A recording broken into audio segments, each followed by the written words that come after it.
Right. Y'all all right? I told him, I said, well, there's a Martin came in late. I said, yeah, kind of creep in. Lanita was here. She got here on time. She kind of laid back, kind of chilling a little bit in it. Y'all got to start putting y'all name on the roll, isn't that right? Sure, y'all Zamara, they like they don't get no time to do now. Open it up for them. They just drag in when they get here. So I come if I can. Like them old folk, anyhow, oh Lord. On my way to heaven anyhow. Yeah, that right. I gave y'all a talent display. Y'all got opportunity. Y'all got to come on in and get your time in. Y'all don't see me popping here late, do you? I get on here. That's what I'll say. That's what he gave you. Y'all got opportunity to exemplify it and do it. And nobody gonna try to drag and choke it at you. Ain't that right? You gotta have it in. You want to do it. Excuse me, Yes, sir. can I switch your mic out? This man working on it. It's about to die on you. Get it before it You gave it to me on purpose. dies. Probably the ocean. Whatever. He said he'll arch your enemy. I can expect that from him. At least he know where he at. Ain't that right? How many y'all, let me tell y'all something. Did y'all know y'all can hate Yahuah and still be saved? I want to go ahead. How many y'all want to be saved? Hate Yahuah. That's all you got to do.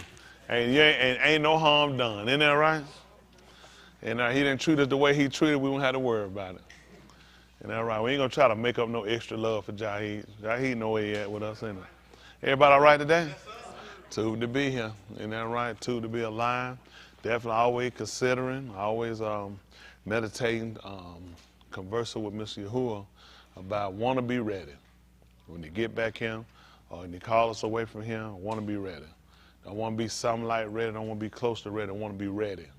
The only way to do that is to go through the book, the Sefer, the scrolls, the books, and make sure we accurate. And they told us seek you out of the Sefer of Yahuah and read. No one of these shall fail. And that's a confidence. So that's a consolation that when we go in the book, he said whatever he said ain't gonna fail. And that's got to be your confidence when you set your mind towards serving. You can't put confidence in the world today, in the system, and nothing these people got. Y'all see they can't even pick a speaker of the house. And what's so bad, the Republican got the majority. It's a simple win. All you need is 218. He can't get, he had 215, they took one back. That's why they 3 away, they took that back 4 away. They keep canceling. He ain't gonna get out the floor and he ain't gonna win. It just show you how piss poor the whole system is. It is. It's right before everybody failed. They said last time they had something remotely near this was in the 1800s. And this is just how ridiculous America is. Just like England, all of them an embarrassment to their race. And finally, you know, we've been shown for years, we have, young women being pregnant out of wedlock and in projects and food stamps and rap music, e-bunny. What have they embarrassed us on? They embarrassed us on how we dress, how we talk, where we live at, our schools, our education. And then right before our eye, the whole system is falling. Right before everybody's eye, they're being exposed. And it's a good thing. So people, because a lot of people had the white nation as a god in a sense before. They did. They couldn't do no wrong. They couldn't fail. They always reign supreme. They're not reigning supreme. It's steadily dwindling on them. Everybody's turning on. They turn on themselves in Europe. Europe is turning on America. Everybody's turning. Then they're turning on NATO. It's just a complete mess. All the organizations are crumbling down. The United Nations falling, everything falling. People they already done started setting up new pacts and already started looking at breaking off from them. And I mean, that's what's going to happen. Even the book talk about they're going to make war with the great whore that set upon the water. It making sense. America, keep that statue out there. Your book told you that. That's how I know Mr. Yahuah right. He told you that. He said we're going to make war against the great whore that sit on the water. And, you know, we want only people to set that prostitute right out there on the water. Ain't nothing but a God they done took from across seas. Same God. All they do is switch them out. They'll tell you about the goddess Diana, all of the same people. The figurine Mary, they the same gods. All they do is keep changing names on them. They nothing different. I don't know why people keep telling them, now Mary the mother of Jesus. All of them is a hocus pocus. Nowhere in the book. This is the thing you got about when you'll find out where our people even worship her, even gave worship to her. Nobody ever esteemed her no more than what she was. It was never about worshiping her. He told you to worship Elohim. Isn't that right? When the young man told him that he was a good man, he kept saying, why call me good? Ain't nothing good, ain't one good but Elohim. He ain't say nothing about his mother. We're not taking it away from her.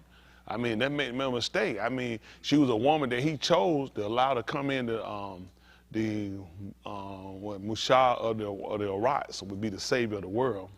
And I appreciate what Mr. Yahuah did. But he never gave her no commandment to worship her. Never gave no commandment to remember her. Never gave her no commandment to do nothing. These people build no figurine, build no altar for her, nothing else. The people just wicked. I just got through burying one of the other wicked leaders, another man that was a proponent for child molestation. The man named Benedict. They had a Benedict before. That was a turncoat. The fact that they gave the last name Benedict says it all. He was a turncoat, one of their little former bishops. Let the little rotten man lay out there, just draw it up like a prune. He didn't look no better before. He actually looked better dead than he did alive. I know them people hate it. These folks, listen, these people have supported child molestation. It ain't just the boys that been molested. Nobody even talk about the women. They don't even talk about the nuns that ran through them too. They the same people. Ain't nothing but a bunch of candy lickers. They don't even talk about the women. The little girls been molested too. Nobody even talk about it. The whole religion is rotten, and nobody's saying it. Everybody keep covering it up. And it's time for somebody to come to the forefront and call a spade a spade. Isn't that right? I will give a disclaimer again. I'm for the liberation. I'm for the equality of our people, religious and for those other ethnic group as well. Isn't that right? We calling our people back to repentance, calling our people back to an acknowledgement, because it's time for us to be delivered. I'm looking at, I pull out about it, and like anything, my desire to be with him. But right now I'm right here. And while I'm right here, I'm trying to make space till he get back. That's just being honest. I'm not satisfied with this place. I just believe that our people and people as a whole around the world can come together globally, and we can make a consensus. We can stop this food. We ain't got no business with no homosexual getting let out of no jail to been molesting kids on the street. I mean, what's the purpose of other than to divide the people? Who sits down with the mindset and say, let's go ahead and let all the child molesters out of jail? Has anybody thought about what kind of mindset these lawmakers are? That's how sick the world. This is the sad part. These are the people that rule you. How many of y'all voted for these people? How many of y'all told your congressman, your senator, your state representative, hey, I want you to let child molesters out of jail? What that tell you about the people that rule over us? They criminal. They criminal minded. They might have degrees. The degrees don't make a man stop being a criminal. That's what they taught us years ago. The reason why people committed crime because they lack education. Some of your more brilliant minds sitting in prison. So I don't know why they keep taking that lie by all these ignorant people, and that's the reason why you got crime. You got the same people out here with education. You got to change the heart of a man. If you don't change the heart of a man or woman, that's going to continue to have crime. You're going to continue to fall down to degradation. You're going to continue to have destruction and war. Look at the people that's sitting at your table, at your UN, at your NATO, and all these other organizations. All these some of your greatest educated minds, and they're the dumbest people on the planet. What I'm for is everybody coming together, and everybody say, I said remove all of them. Every one of them need to be removed. Don't leave one of them sitting. Right. Everyone need to be removed. Look at it. Why y'all think we hating and fighting each other? Tell me what white organization you just know on the street just going and grabbing people the way to their side. I'm not making no mistake. I know it's groups doing things just like it's groups of people of color and other ones, but it's not to the large magnitude they're doing. Some of these same people out here that claim to be peacekeepers are the people that's causing the problem. If you're going to enter these countries where a war is, the most dangerous people you got in no country are the UN peacekeepers. Y'all they don't even talk about them, do they? Peacekeepers. They sound good, don't they? They rape more women, they ravage more homes, they steal more goods than anybody, and they run under the name of peace. And every time you look at them, you're trying to figure why do people still fight? Because the peacekeepers. When the camera come, they standing here and look like they have no involvement. They got all the involvement. Who y'all think raping these women? A lot of these soldiers, they letting them loose. Putin told his soldiers, now let me say this, I'm not going to lie on the man. Supposedly, they say that Putin gave his guy Viagra to go in and rape the Ukrainian women, but I got a good idea where he got it from. Because America's soldiers did. They did in Vietnam. Y'all didn't know about that, did it? A lot of them guys went right into Vietnam, they raped them. See, folk that know the Vietnamese wound up putting razors in the little girl's vagina. A lot of them soldiers got their penises cut up. Oh, deservedly so. Yeah, they were just jamming on the little girl. They wonder why she was so wet. It's because they were bleeding. Oh, yeah, I mean, they got what was coming to them. I don't feel sorry for them. What you doing raping a woman anyway? You say you're a soldier, you're here fighting to try to fight for freedom and liberty, which they never fought for. I don't know what they got they can ever show you where they fought for no freedom and no liberation, because it never happened. Everywhere they went, they fought for it because of drugs. They went to Vietnam because of the heroin. That's the only reason they was over there. They could have won Vietnam at any time they wanted to. They didn't want to win Vietnam. They were moving drugs. Same thing in Afghanistan. For 20 years, all they did was move drugs. That's why Walmart, Walgreens, CVS, and all the rest of these places got so much dope to put on the street now. They're going to try to play like everybody coming in through Mexico. How you tell me these folks swimming and crawling over the wall, coming in here with 15 to 20 tons of drugs? How many of y'all know how to swim? How good you going to swim with a ton of dope on your back? I don't believe nothing these people tell you. These folks not coming over here. Don't get me wrong. I'm sure they got some drug mules that come through here. But you ain't got as many we got right here. That's right. Ask Walmart and ask all the other places where they get their drugs from. I said, do you get yours from Mexico? You know what I'm saying? Them prescription drugs them people putting on the street. Right. That ain't coming from no Mexico. Yeah. You'll look, these people get their drugs from Canada and other places. White people been getting drugs from Canada for years. Yeah. Most of y'all didn't know they did it. Yeah. They busted Chevy Chase years ago for bringing drugs in over Canada. See, everybody worry about Mexico. Go and look at how much drugs come in through Canada. Y'all don't know that, do you? Yeah, it's cheap, it's free. Those people don't pay for drugs. Listen, they help care, they don't pay for drugs. They take it out their taxes. A lot of these white folk, they've been doing it for years, since the 70s and the 80s. They drive to Canada to get the drugs and bring them back over here and use them. Now they got you looking like the Mexican give it to you. How many of y'all on prescription had to take prescription? Did you get yours from Mexico? Okay. Go ahead and believe that all these white kids that own these drugs are getting from Mexico. I heard Donald Trump speak, he's trying to run, telling them what he's going to do. He's going to invoke, didn't have the Navy out there on the water, and he want to pass the hardest laws where he going to get a death penalty to any Mexican drug trafficker. Only problem I got, what are we going to do with the Italians? Come on. He won't talk about them, because that's where he making money from. Yep. The Italians, listen, the Romans have been giving you drugs. He never called no other name. He don't talk about, listen, the Aryan nation pushed more drugs through him than Mexico ever pushed. All these folks got to come through him. All these people push drugs through America. Don't let these people, are you to believe that only the Mexicans are responsible for the drug epidemic in America? These are the lies they'll tell you to make you hate somebody else and get your eyes off of them. White people. White people set them up, El Chapo and everything else. Those people can't get those positions unless white people let them get it. The DEA, the FBI, the ATF, everybody do business with these people. Don't be stupid. I don't know why y'all so stupid. These people got tabs on everybody. You think they don't know who these people are? These people set up for years. How he get his money? What are you using, cash out? How you moving your money? Your money moving through a bank. Don't be stupid, people. This man's money is moving through a bank. They ain't carrying no money back over there on their back. He got some cash, but make no mistake, his money in the bank. And the only reason they took down Chapo, that's how they do everybody. Same thing they did with the boy in Colombia. What's his name? They took down who? No. Pablo Escobar. Same people. He was a figurehead. He was not the runner of the Medellin cartel. He was not the Medellin. He was not the whole leader. He was just a figurehead. White people do that. They give you one figure face, make you focus all your anger, hate on them. The real people run it. Go and see if the drugs stop. The drugs never stop. If you took down the figurehead, everybody know that. You cut a snake head out, what happened to the body? So how these people still existing? Chapo in jail still run. They got his son. They do the same thing they've been doing. See, white people real vindictive. They don't just get you. They know how it works, just like the mafia do. They know your son gonna come after them. That's why they killed him. Look at the history. When they killed Saddam, who else did they kill? Oh man, when they killed Gaddafi, they killed all his sons but one. That's how they work. White people ain't stupid. Let me see where they get it from. They kids. Who the people oppress you now? The fathers? You're oppressed by the sons. That's why they kill the sons. Okay. Y'all can do what y'all want to do. They don't believe it. Y'all don't know what kind of system y'all live in, do y'all just love these people and trust these people? These people don't care nothing about you. These people been doing the same thing for you. They ain't gonna ever change. These people put on suits and ties, they shave, they put on cologne, and they talk good and call themselves dignitary. They ain't never street thugs. Street thugs. They won't do the killing themselves. They'll sign other people to do it. Listen, they keep ex-military. That's why you put them up under like black ops and put them up under, what's the other little thing they got, black water. Only way you do that, see, they smart. You can't put them on, they can't be charged under the Geneva Convention.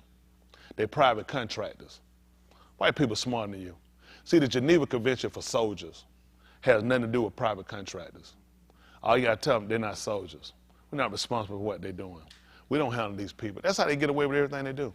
See, every time they'll try to make it look like they actually law-abiding, they for peace, they for justice and equality, it's all a smoke screen. Because they know the average American is ignorant and we dumb to it. Think about it. Why would you think that your government will be fighting unjust wars? They tell you other people do that.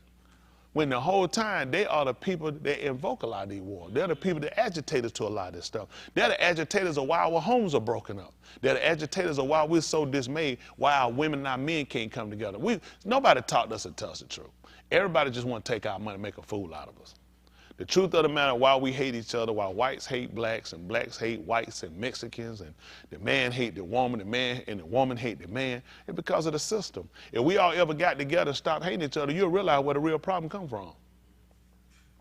They don't want to know. Nobody wants to know, because now when you know, it's just like we sit here now. What you going to do about it? Anything that you'll do to rise up against them to try to take your rightful place, they're going to make you look like a vigilante. They're going to make you look like a hater, make you look like you're against freedom and equality. They use all them little pretty names. Freedom and equality. Why you didn't leave us in Kibalon? They never been for freedom and equality. These people never had a fair scale in their life. They don't know what a fair balanced scale look like. You put anything on the scale, they're going to put their foot on it, make it look like you're getting over. As soon as you look down at them, they stick their foot behind you. We used to do that, get somebody, say, man, get on the scale. They get on the scale, look, you ease your foot behind them, sticking down. You say, man, you here, they step out. They like, man, you play with them. Same thing he do. You're looking down at the number, you don't realize another foot behind you. See, man, you getting over. Don't even worry about it. I ain't going to charge you for the extra. And you love him to death. You think he for you. He plays you for a fool every time. The reason why you can't see nobody, listen, all your perception come from him. What real perception you got of anything? Most people talk like me, they'll make you hate me. Let's go and get the people that hate me. Tell them, say, do this. Tell me, what did he really do? Just tell me, say, what did he do to you? I just hate him. Said, okay, let's get past that. Tell me what he did to you. They can't. They never happen. This is how they mesmerize you, make a fool. They make you hate people based off of what you heard from them. You never seen it. Right. That's it. What you gonna do with people like that? So whenever they show you somebody or tell you something, always check behind them. Never dare try to say, why you don't believe? Why shouldn't I? I got to look at your track record. When have you ever told the truth? Yeah. Do y'all remember when they had Matt Gaetz? They told him, how many of y'all remember Matt Gaetz? He's a congressman, undercover from Florida. Y'all don't know Matt Gaetz? Yes, sir. Oh, we got a nice write-up about Matt Gaetz, all over TV about him. Oh, yeah, he was a child molester. Y'all remember that? They had all over the whole thing. They had him an older man, but listen, he was a sex trafficker of kids. Listen, they were finna force that man out of office. People were trying to back it. They were like, no. They was like, no. I was like, they're backing the child molester. This man, he a sex trafficking kid. He a child molester. How about the FBI ran that whole scheme for a year and a half, and they had to come back and drop the charge. They tried to blow it off. They're like, oh, no. You're not getting it. Why y'all think? Let me tell you something. Do y'all know why they don't have a speaker yet? Because they already know what's going to happen. The FBI is going to get pulled. There's a lot of people going to lose their job. This is a plant. There's no reason for them not to have it. There's no reason for them not to have a speaker, and a Republican speaker. They're showing these people. They already know what's going to happen. This man had vowed day one when he get the seat, hearings coming in. I'm pulling the FBI. I'm pulling everybody involved with the Afghan pullout. I'm pulling Joe Biden, and I'm going to pull Hunter Biden. Why y'all think he ain't in there? Y'all know how many Republicans tired of that? Does it make sense that Republicans won't vote for Republicans? Does it make sense that 20 Republicans saying, no, I can't support Matt Gaetz? And he telling them, I'm not leaving the floor. We're going to continue to keep doing it, because he already know what the deal is. Trump done came out. You know how Trump will be the most powerful one they got? And Trump told them, bag McCarthy. He told them, y'all need to get in there and back it, because he already know what he's going to do. He's going to pull Trump out of there, because they finna try to get Trump in jail. That show you right now who involved. FBI involved with it. No, only thing I got with the whole thing, just be fair. If you ain't done that, what you got to go and throw it for? This makes you look more guilty. Do y'all know how many lives these people have wrecked? We're not talking about the people that go ahead and do an honest job every day. We're talking about the crooked, rotten people that sat here and got this whole world in disarray because of their lies and hypocrisy. How many people sitting in prison that didn't have the back of a Matt Gaetz? Can you imagine this? You know how many people will kill you if they find you a child molester? Yes, sir. You know how many people they were to catch that man on the street will kill him because they're going to say, I still believe you won and you got off. Do you know they had to come back? You don't even see it on TV. They just eased on out real quick. How about they realize they never had no evidence? You wrecked this man's life for 2 years. Yep. For 2 years, that man had to walk around. This was all over the news that he was involved with sex trafficking of kids. Yes, sir. Do y'all know how serious that is? For 2 years, you had to fight that. And they think they're just going to walk off. That's why the whole thing said why they ain't got a speaker. And then Joe Biden. Talking about they're an embarrassment. Don't have a speaker because Joe Biden involved. Let me tell you, Clinton, Joe Biden, and Obama, all these people support child molestation. That's why they go, I don't know why nobody be a Democrat. You sick. That's right. You sick. Republicans ain't a whole lot better. You sick. And if Republicans do it too, they know the whole thing. Listen, why y'all think they pushing these bills to make your kid? Why would we be having a conversation about a kid getting a sex change? Why would we have this conversation? Why? Why would you let a kid do it and the government gonna pay for it? But the government can't help you out. That's when people ought to be paid. You got money to pay for my kid to be gay, but you ain't got money to bail me out when we got interest rates shooting through the roof. That's right. We got a shortage of food. Gas prices are ridiculous. Even at $2.60, it's bad that people think these are good gas prices. We had gas under $1. We were paying 70-something cents a gallon, 80-something cents. When it got to 90 cents on the rate, we was like, what in the world is Reagan doing? Had no idea these bastards get this bad. Somebody told us, I remember back before you said, when they be paying $5? They said it about other countries. You know, they paying $5 a gallon. We said, well, I don't live over there. It got nothing to do with me. Now you do. Because Joe Biden, the type, he'll go make a deal with Europe, he in trouble, and he'll raise our gas price and try to appease Europe. Nobody likes him. He's terrible. Let me tell you something. White people credibility is bad right now. Only people really believe in white people is niggas. Yep. We the only people holding them up. Everybody know how his own people don't trust him. Nobody trust people that look like him don't trust him. Why you trust him? Got a point. People who look like him has broke off from him. Why you still with him? Because I know why. When you see you don't get it, I'm with you at a sense. It's because we don't know anything else. See, they've been programming us so long to where what I'm saying, how you gonna do it? Why? I mean, what we gonna do? How we gonna do it? What you doing now? You struggling to make it. At any time, these people take anything they got from you and they wreck your life. These people, listen. If you look, Kyrie, what's his name? Kyrie Irving. The man posted a video. Dumbest video he could have posted. Just a link telling you, check this out. What happened to him? He a slave. And you see, Kyrie been running his mouth too much. And they showed y'all he's not a man. He ran his mouth about a couple years ago about their Thanksgiving. Ran his mouth about Thanksgiving. He been just pushing that mouth and they been waiting. He finally pushed it, put the wrong thing on the link, and look at him now. Humble as a lamb. He'll sing every white song they got now. Listen, that's how they break them down. You ain't got, listen, none of these guys of color got no backbone. They ain't got no real backbone. They hard, they get you with this. Everybody love their money and they love their lifestyle. And nobody wants to go with their lifestyle and their money, so you compromise with these people. What's they gonna do? You compromise with them. I came from struggling. That's all I done know how to do is struggle. Get out and gotta make it work some kind of way, whatever you gotta do. I can't do whatever I had to do to get it. So I mean, I come up the hard way, so I know what it's like to have a little something and not to have something. So it don't make no difference at the end of the day, but I know what it's like to have integrity. You know that, and you can't put a dollar on that. Having credibility, you can't put a dollar on that. And that's what I try to give back to our men. We need credibility. We need credibility with our kids. We need credibility with our women. That's being honest. Nobody don't talk about it. It's just being honest. The so-called Negro, he had piss poor credibility.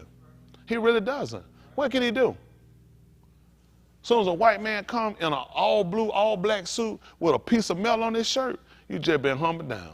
You know what a white man will tell him? You work for me. I'm a taxpayer. Let me tell you something. That white man said, let me get your badge number. Let me talk to your superiors. And police had to start thinking, this cracker might be somebody. They start talking like that, they realize they can get serious. Let me get your card. Most of y'all don't know they get in trouble for not having a card, do you? Oh, goodness. You're supposed to have a card. You're supposed to have one. I had one wrote here down on a piece of paper. I reported for doing it too. Let them know a piss poor but tacky. He got a better attitude now though. I do white folks stuff. Let them know what you got to do. Don't let these people just punk you down. You're a human being just like them. They want respect, get respect. It worked both ends. We've been here long enough. We should be respected. If it's a rule you got for everybody, if it's a rule that's supposed to be implemented for everybody else, we want it for us too. That's right. If it's something you ain't supposed to be doing, don't do it to us. That being honest, don't do it for us. I used to work a job. I watched them folks do stuff. They'd get in them white boy. I'd be watching. I remember one time he had went in. They had told they had no gloves. Had them gloves. That white boy came in. He said, I need some gloves. He gave that white boy some gloves. I was just sitting there doing my piece, gave him gloves. He gave him two. He said, get another pair. I just got there, put my pencil out there. I said, let me get some gloves. He said, we ain't got on it. He said, we ain't got no gloves. You just began. I said, you gave that white boy two of them. Boy, look, he was pissed. I let him have it. I want to just see where it was. No, as soon as I go ahead and ask for him, he told me they didn't have no gloves to be giving out. I was just sitting there just watching. I was just doing my paperwork. I said, where they got white on there? That white man pulled that stuff. I called it. I want that white boy. I said, you gave that white boy two of them. He had to jump up and give me some gloves. I was like, I just watched and said, y'all didn't even fail. The white boy asked for one. He forced the other. I heard the white boy. He was saying, he was like, I don't need but one. He said, He said, take some more. I said, that's my cue right there. You done gave the white boy two of them. And this is the thing about it. The gloves wasn't nothing. It was for the job. I couldn't do, it ain't like I could sell them on the black market. It ain't like I could have got some money for they were gold. They were for the job for grabbing boxes because they frozen. That's all you can do with. How many of y'all handle frozen boxes? So I couldn't make no money with y'all. Just to show you, they rather a nigga get in there with hand and get frostbite. And play like the company heard. But see, this has been happening worldwide for too long. A lot of our people, listen, I got with them, got a union start over there. All them niggas ran for the hill. I got fired. I had set them up. Listen, it was beautiful. It was gonna be confetti. Everything ran. Better life out of them. What them niggas did? Them niggas went straight in and told them, Tony Smith. I said, here we go right here. I said, them niggas sat there. They see me there, them niggas wouldn't even look at me. They just looking right, they were working. I said, look at them niggas there. Same nigga, they were worked out. Same nigga that told me all of them got fired. I went to another company, started working. You ain't gonna believe it. They came to that company too. I was gone. Guess what they want to do? They start a union. How you know that? You ain't gonna believe it. And they got fired.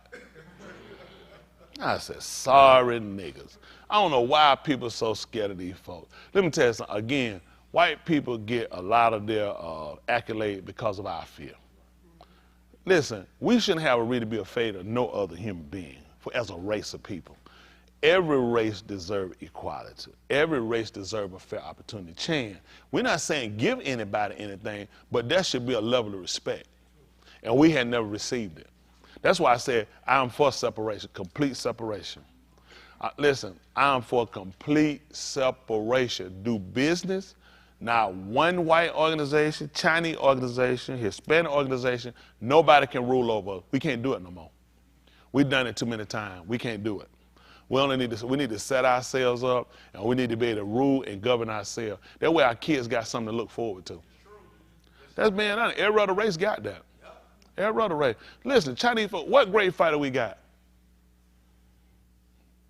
White folks still, listen, Bruce Lee died in 1970-something. To this day, we have a, name of a karate man.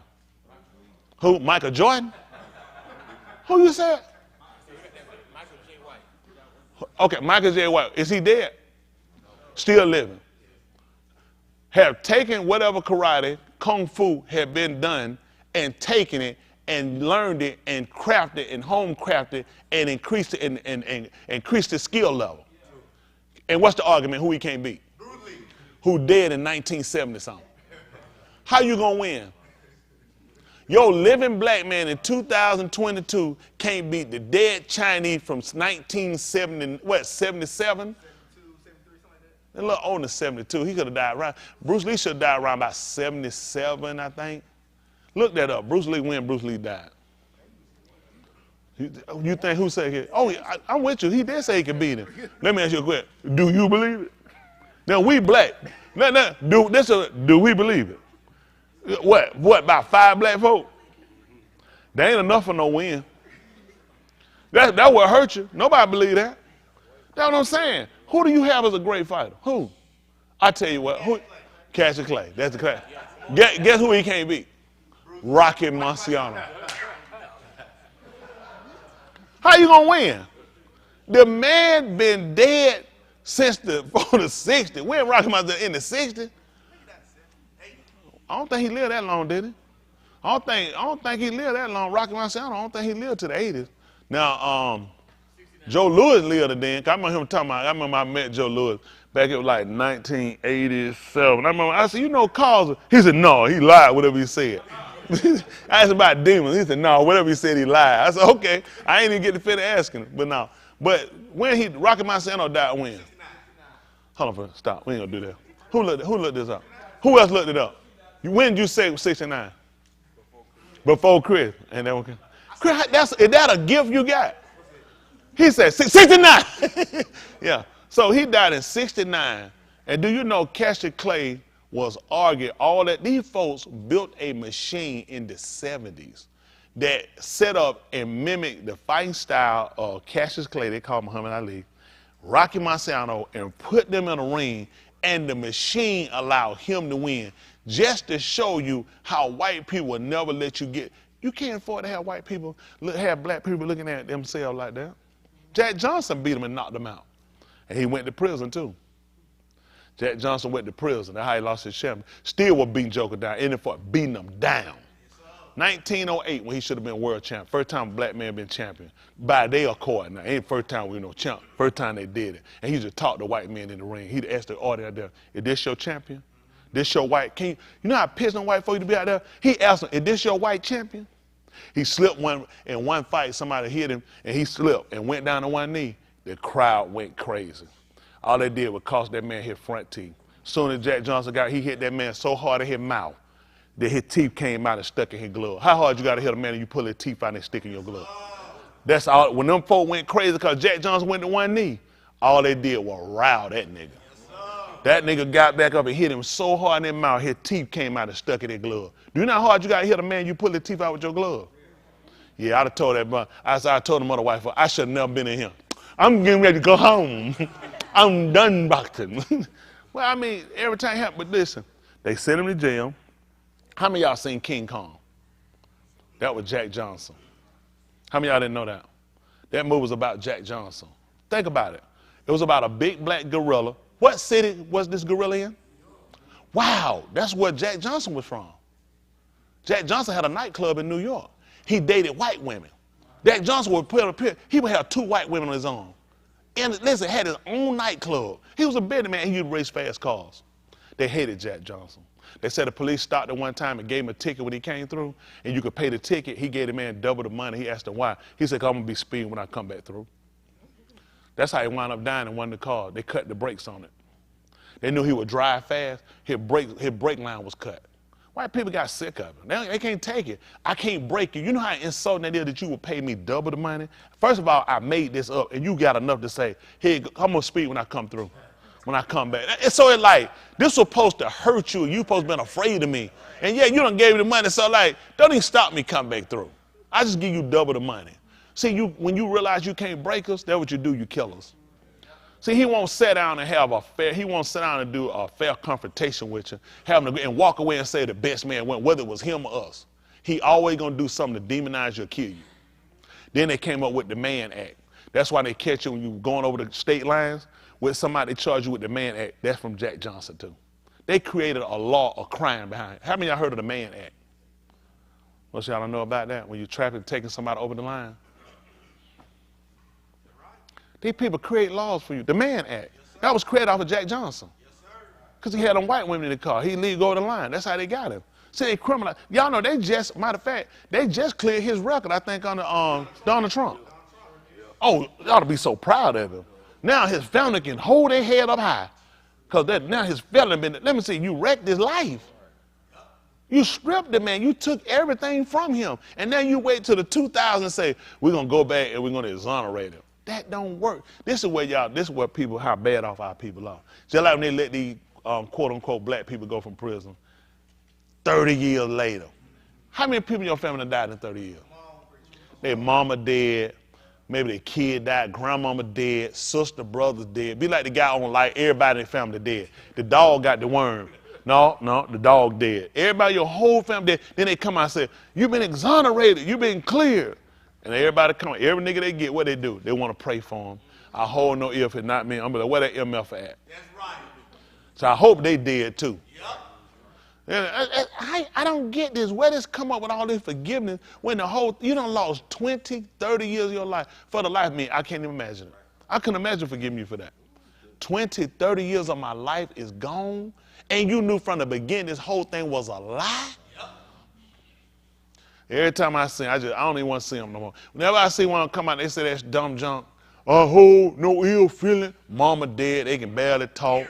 They done been raped 180 times, and you hold no ill feeling. Cause these folks, you know how long it take to get that money? It's so hard to get that money. Amazing, we had somebody went here, he did 28 years. 70-something-year-old lady needed glasses.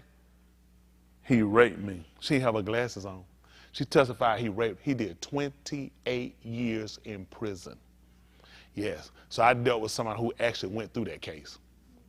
It was real easy. They brought him in, Georgia State Representative. He had to go and see them down there. They brought him in. They supposed to pay them like $700-some thousand. Because what they do, they look at paying you what you were making then all the way up to the time you lost. For the time you lost. So they try to do that. That's the math they do. All these folks be talking about they're going to get it. You're going to be filthy rich. You're going to get 10 feet. No, they don't do that.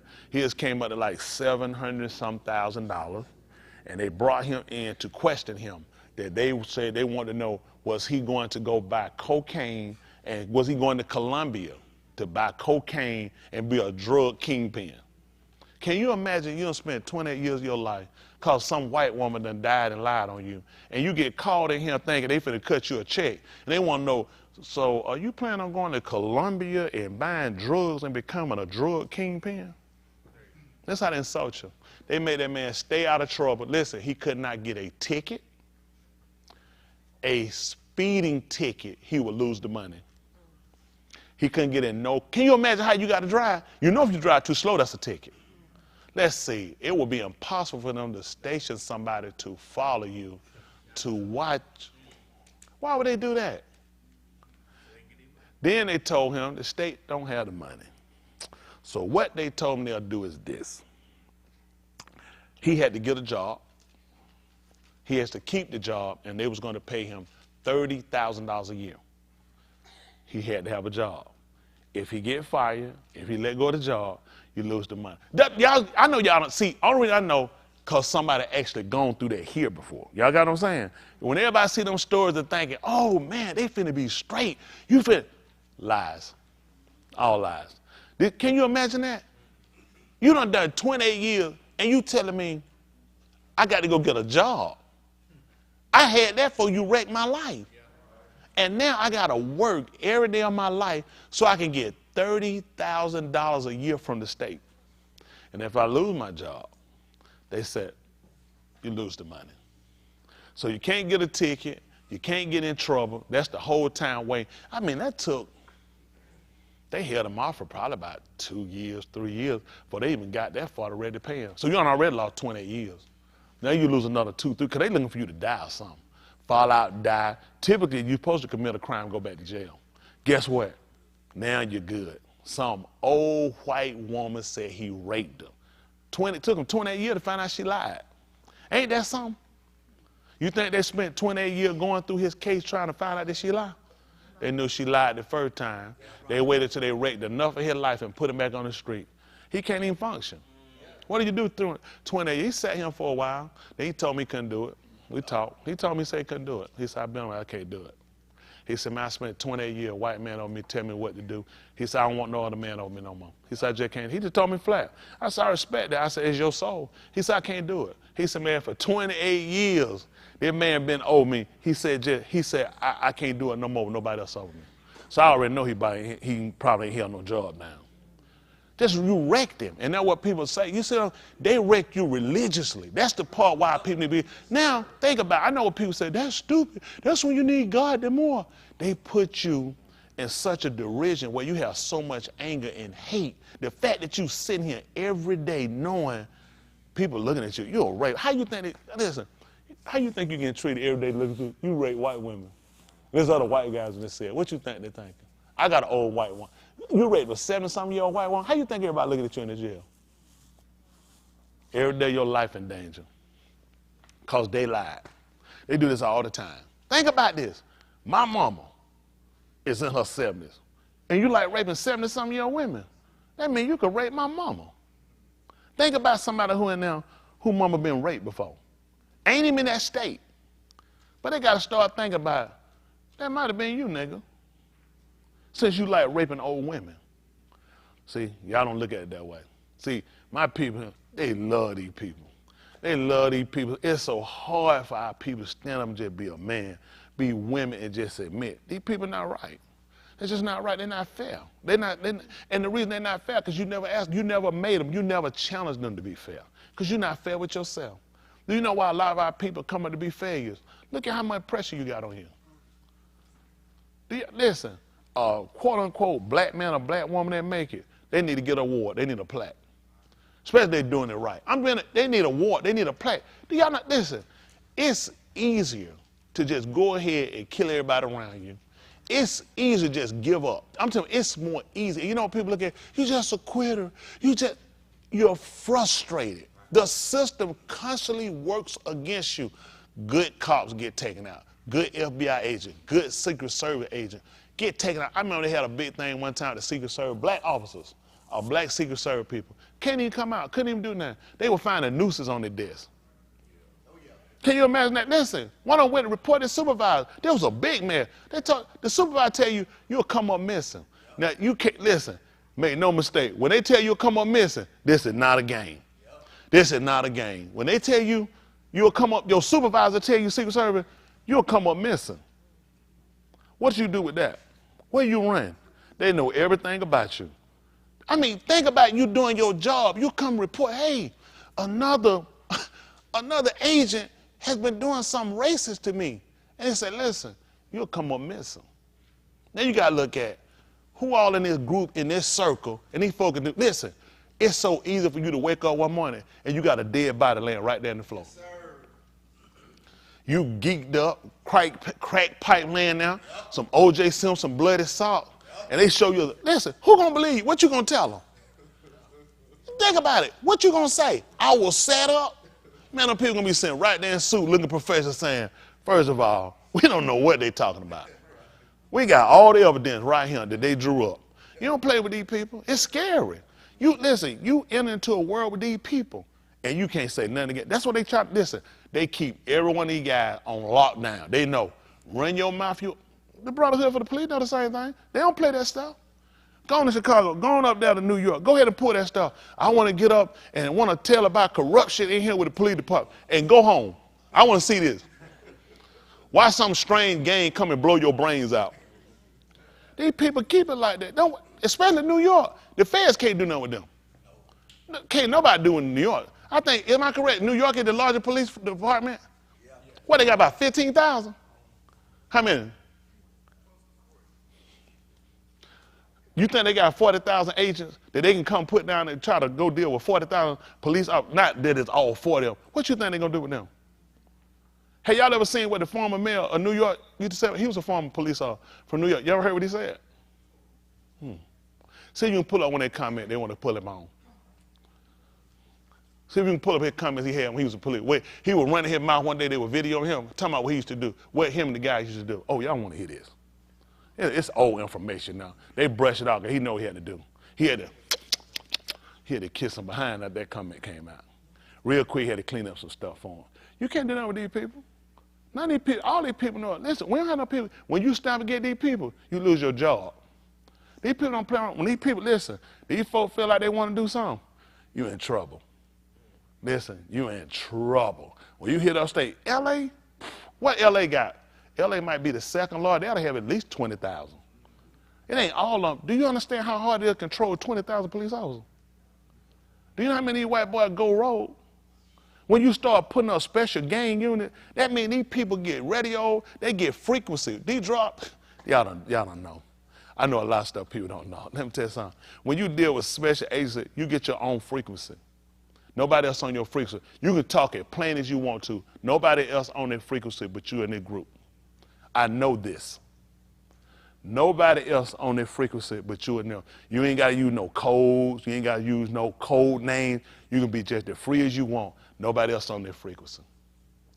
These people set up whole. Do you know how dangerous these people are? You lose a bunch of people with guns who got their own frequency. They got their own channel. Nobody can hear them. As flat as this right here. Flat as this. I know somebody used to work with them. So they went on the drug bus. They went in there, looked in the machine. It was $70,000 inside the washing machine. So the agent just got it out and said, So they took it straight to the car and left with it.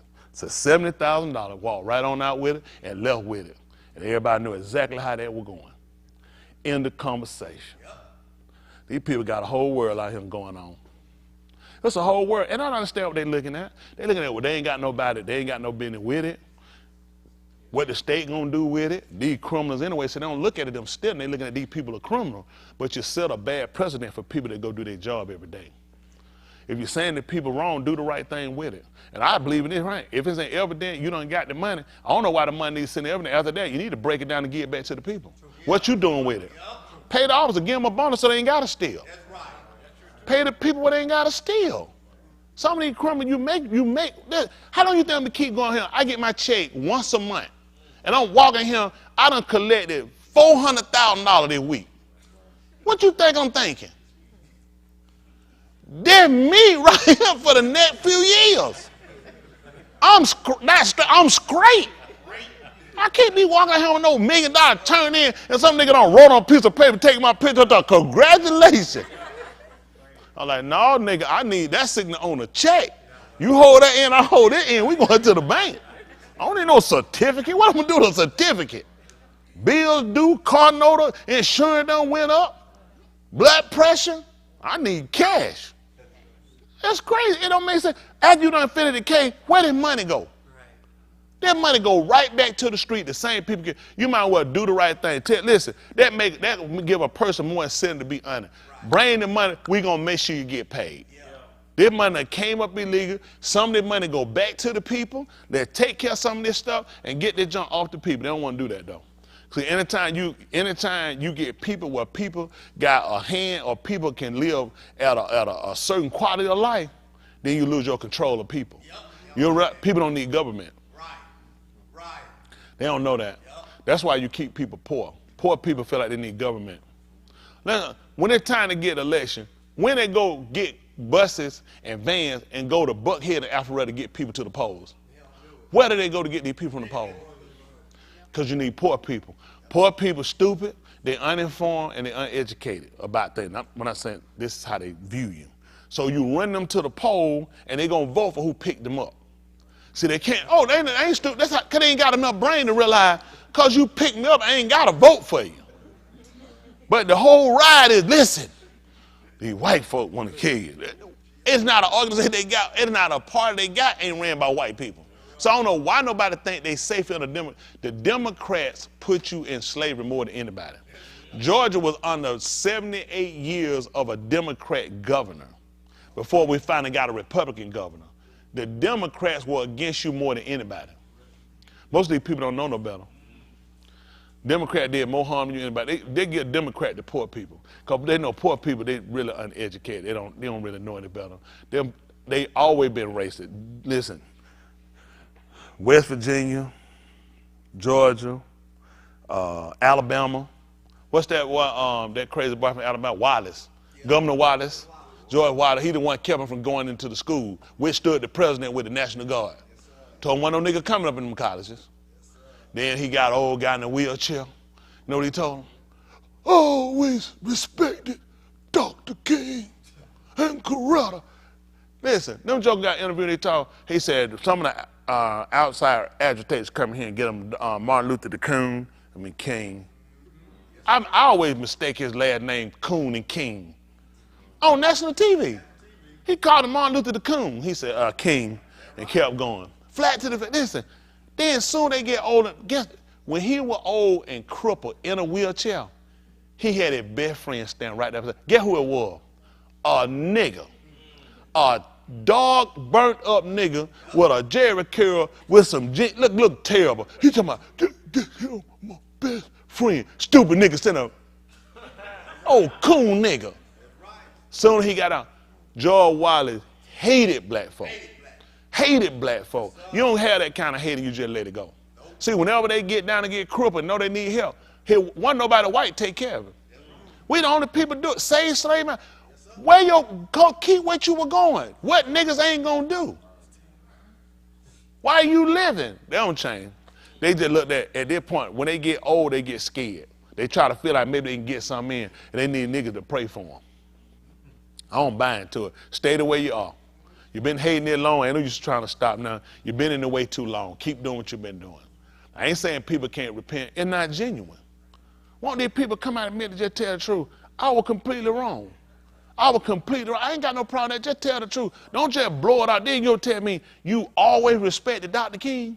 Same thing. You know who else said that too? George Bush Sr. Listen, when Coretta died, he said, I always respected him.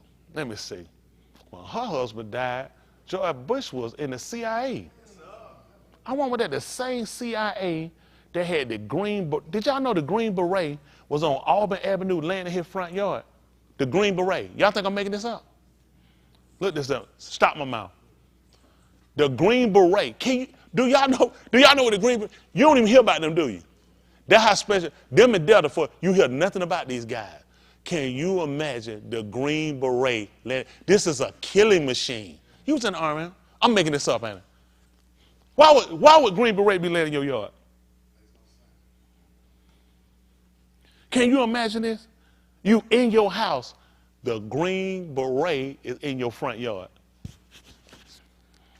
These are the people we deal with. They love them, though. These people love these people. This is military. What's that called?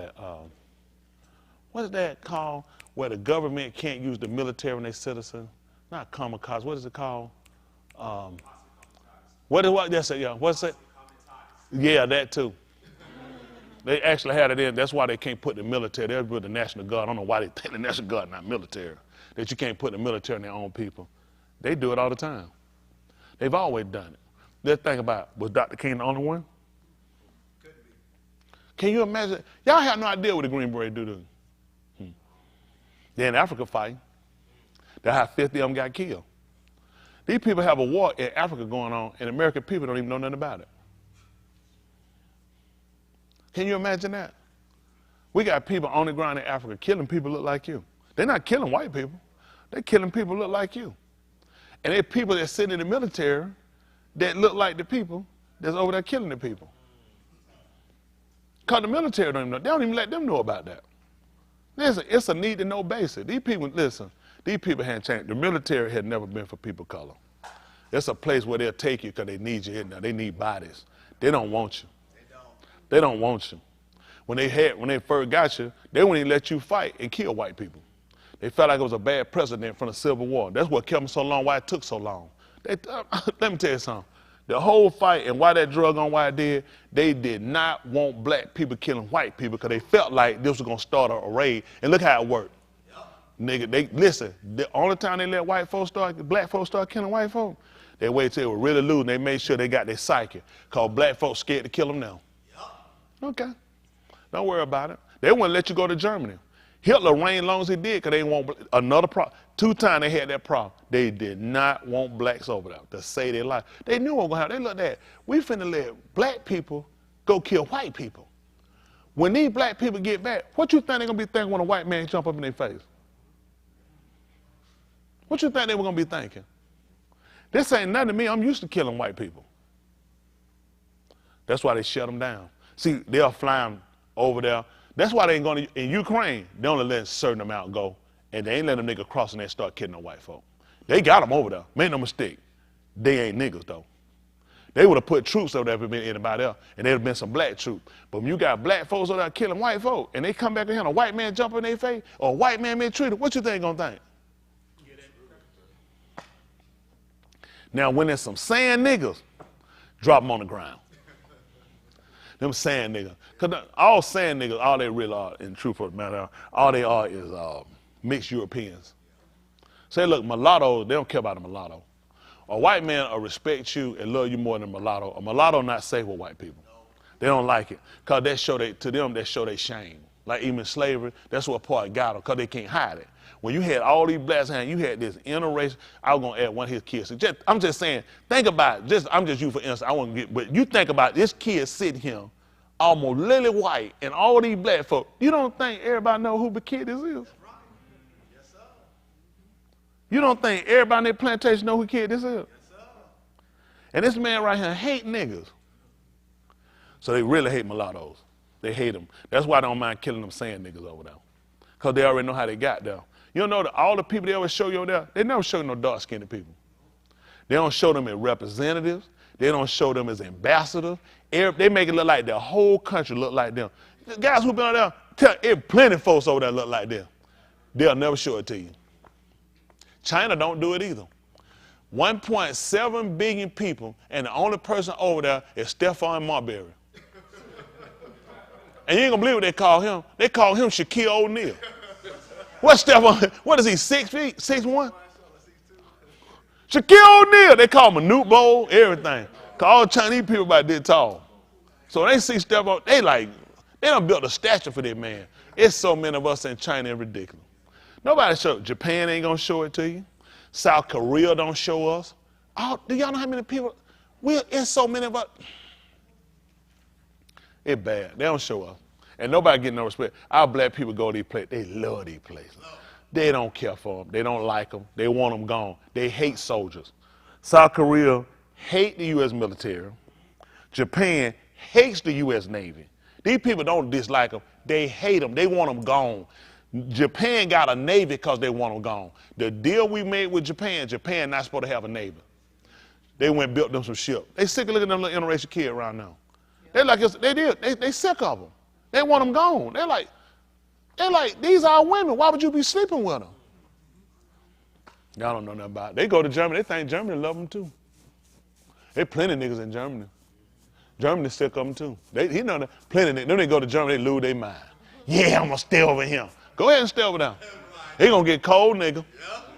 They gonna get real. Germany, tell that real cold. Go on over there. Germany extra cold for you. But I don't know what it is. Our people just love all these people. You know what? It's easy to love everybody else when you look at where you at, don't love you. Yeah. It is. That being honest, it ain't hard. You know what? The so-called Negro should be glad to come back here. But when he get there, any little inkling, tiny bit of more respect than what he get here, he'd rather stay there for their disrespect. Their disrespect for us is better than America's respect. Now, you won't go there. You'll never be a mayor, a prime minister in South Korea, Japan, or Germany. You can be all that over here. You can be a congressman, a mayor, a sheriff, a chief of police. You can be a governor. You can be president here. You'll get more respect. Their disrespect is better than America's respect. Yes, sir. That's right. That show you go to play. They don't like you. You was in South Korea. I made that up. How they feel about black people? He didn't leave the base like that. You know what, Jahid? I'm ready to understand why I don't like you. I know we're right. Not sometimes when you don't like people, you say I might be wrong. I'm right. I know I'm right. But a lot of these places, they don't care for you. They don't care for you. See, they look at when you over there, all you gonna do is go over there and get one of them women, get her pregnant. And see that woman gonna want some chocolate thunder. Oh, you know, they know it. They already know. Listen, anywhere the military go, U.S. military, one of these folks, they train their kids to know. You want to get one of them, you want to get pregnant. That's how they used to get over him. We got all these Chinese women over here years ago. Let me tell you what happened. Years ago, you didn't have all this stuff before 9/11. So when you marry a Chinese girl, you bring papa's son, mama's son, brother's son, sister's son, and you bring the son you made with her. I'm telling you, that's how they got here. Years ago, that's how they got here. You just can't fly all them Chinese people here. Everybody was going there. Listen, in the 60s, 70s coming up, it was all Asian. Y'all lost it. It was Asian women. They do your toenails. First thing they do, kick shit, they do your toenail. Nigga lost their mind. He had a toenail on his right foot. The toenail go over him. She knew how to cut it and put it back straight. He's I'm in love. I'm telling you. And I was going to marry me a Chinese woman. I ain't worried she didn't speak English. I just knew everybody get them. I wanted to get me one. I was heading over to the Navy. As soon as I got the boat, I was going to grab one and head on back over him. She had right, I was going to drown on. And I drowned on a bucket of pigtail. But I mean, that's what the Fed was calling for back then. See, back before that, a lot of them, I'm trying to tell you now, that's just how the system went. People were looking at, hey, they were going to where they felt like they got more respect. They didn't realize those Asian women were using them. Yes, sir. Okay. Yes, sir. Listen, when they went, listen, they were using them. They used a bunch of them. They used them. That's how they got their family over here. That you wouldn't have a Chinatown. It wasn't been for Vietnam, all this stuff. You had about 4 or 5 people in Chinatown. We'd have took the China and wrote funky. And a woman would have came and asked you, hey, I want to go, listen, once you go. She said, I want to go to Funky Town. Yeah. I'm trying to tell you how the song came, isn't it? They'd have took China, it'd been Funky Town. That's how it worked. Y'all don't listen.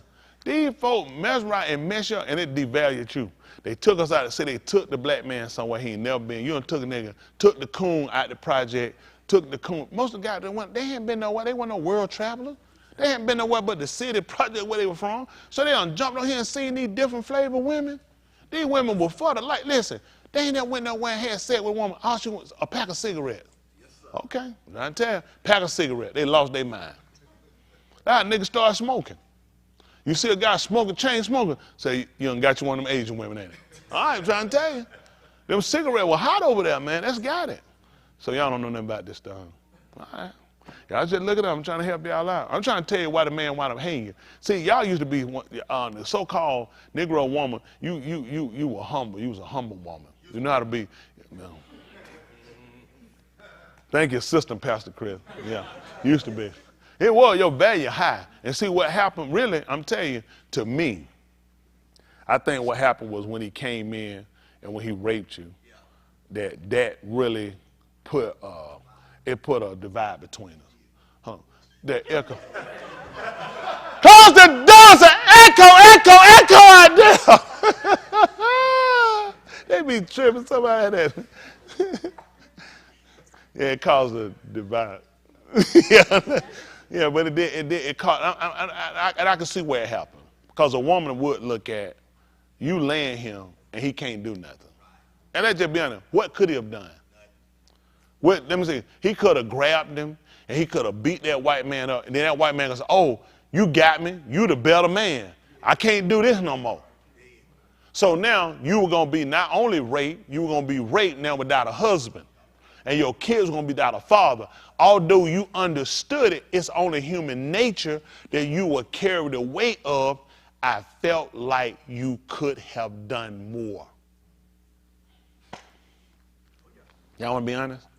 Tell me a woman when. Your husband know. He come in and tell you, hey boy, go on, get out of here. And you got to leave your wife for him. And you think about the hurt he had. Now he got to come back. Although you were raped, you weren't made. You know, he got to think of himself. I felt like you could have did more. Yeah. So now both of us, we're not going to conversate because we don't want to talk about it. Because you hurt, I'm hurt. You felt like I could have did more. I could have stopped it. I felt like you could have did something. I felt like you might have enjoyed it. Or maybe you might have entertained it. You see what I'm saying? Because we don't talk. We didn't talk. He used that again. Think about it. When a woman been raped, you finna sound start blaming her. Hey, let's not talk right now. Let's just get through it. But the victimizer continues to come back. He's not a one-time perpetrator. This is his regular. He gets up on his wife, she pisses him off, he gets mad, he get his smoke, he get his drink. He said, tell her wife, I'm just finna take a walk. She know. Now the problem, she knew. Yes, sir. She knew what he was doing. She wasn't stupid. She see them kids in the yard. Then he decided to get rid of them. Yep. You know, I'm thinking about selling a couple of them niggas. Oh yeah, which one? Probably them kids. Get some of them kids out of him. Yes, we get a little money in him, you know what I'm saying? Get rid of them. And she know. And for her, you know what she look at? Let's get rid of that one. Yes, that interracial one. The one that show our shame. The one that's our embarrassment. Yep. The one when our friends come on, they look in the yard and everybody know, like, we know what he been doing. Yep. Get that one gone. Get him out of here. So you see the hurt. Now she lost a child, and then she got to look at, I've been raped, and then he looks at this. He's going to mistreat this child. Don't be stupid. That's going to be there. Psychologically, Emotionally, it's going to deal with him because he's looking at, I got to raise this cracker baby. This cracker, and I got to raise this baby. And her heart is there. Even though she was raped, come on, that's her child. That's your child. And he don't see it that way. So you see why the divide had gone, and then now this hate has festered for so long to where we kind of blame each other. We do. We kind of blame each other. We have a feeling toward you like you have one toward us. That's why I encourage the conversation, because if we're going to heal ourselves and get to where we got to get the spirit, like what some people do is this. They'll say, well, we're just going to let the Bible handle it. But being realistic, it can't help you until you're willing to come to senses or come to the reality of what's really bothering you. You know what I'm saying? Because otherwise you just keep holding and you just keep going and things keep going, but it never goes away because it's never been addressed. Let's just not talk about it. And we've done that so long. That's why we're so destructive. That's why we're so angry. That's why we're so unproductive. It being honest, because we've never talked about it, and that's been there. You think that woman didn't weigh that against us? And he could tell. You could tell somebody got, how many of y'all, you could tell if your wife got a problem. Might not say, they don't have to say that. You can tell the way she do stuff. You can tell. They can say, oh, I know. You don't think it was a problem? You don't think he knows that was a problem? But she wasn't allowed to talk. Women couldn't talk. Women weren't supposed to speak. Women supposed to be seen and not heard like we tell kids. So she bared what she bared. He had to bear the shame of that. Then he got to look at all the other guys. He got to walk around and deal with it. Everybody know that's his baby. And he looking at, he want a man up, but what we're going to happen if I man up?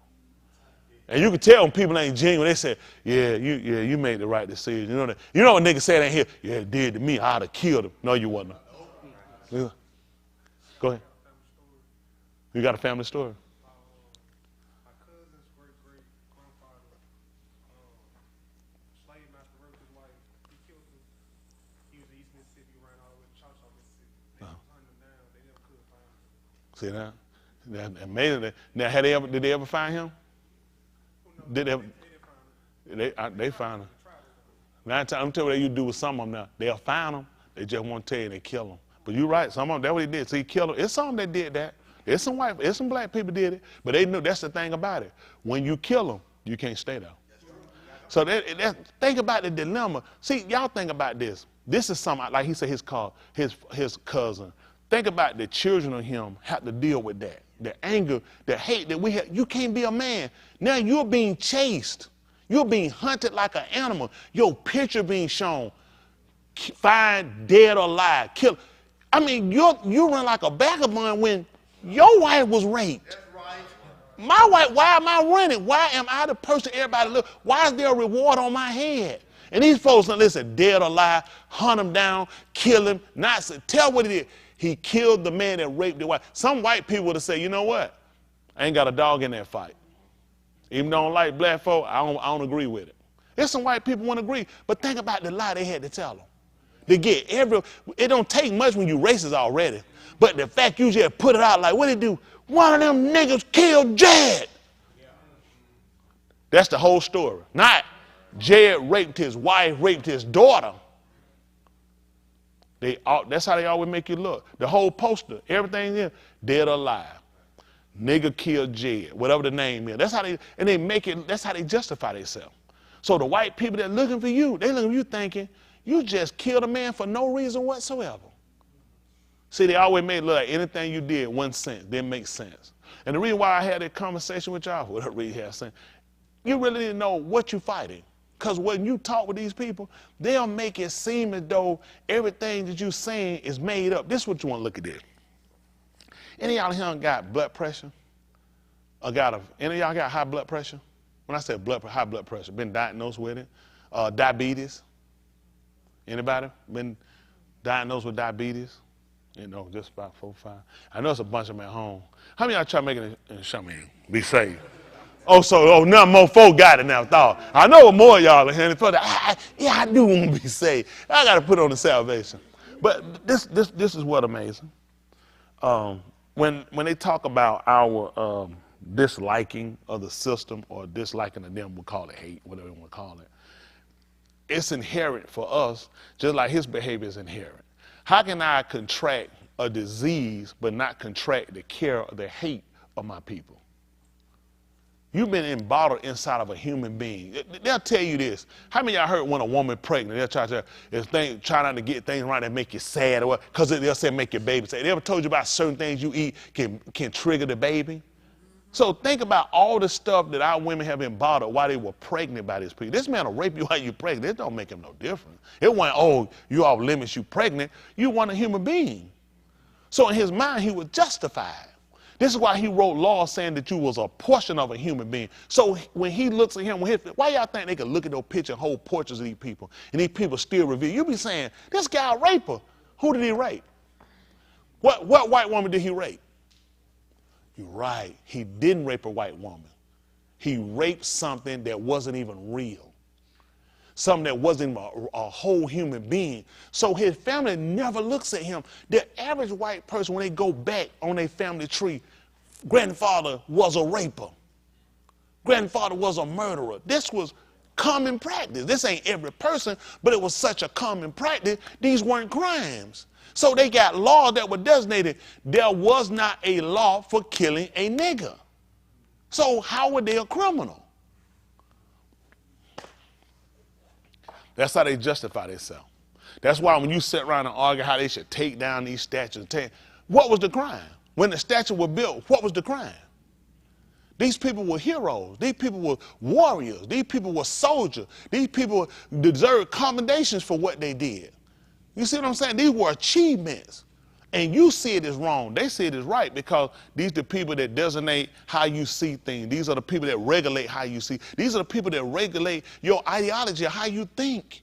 This is why you sit around. And I don't know why I keep talking about this. I can look in y'all faces. Y'all good with these people. I don't know why I keep doing it. Please stop me. Just let me just talk.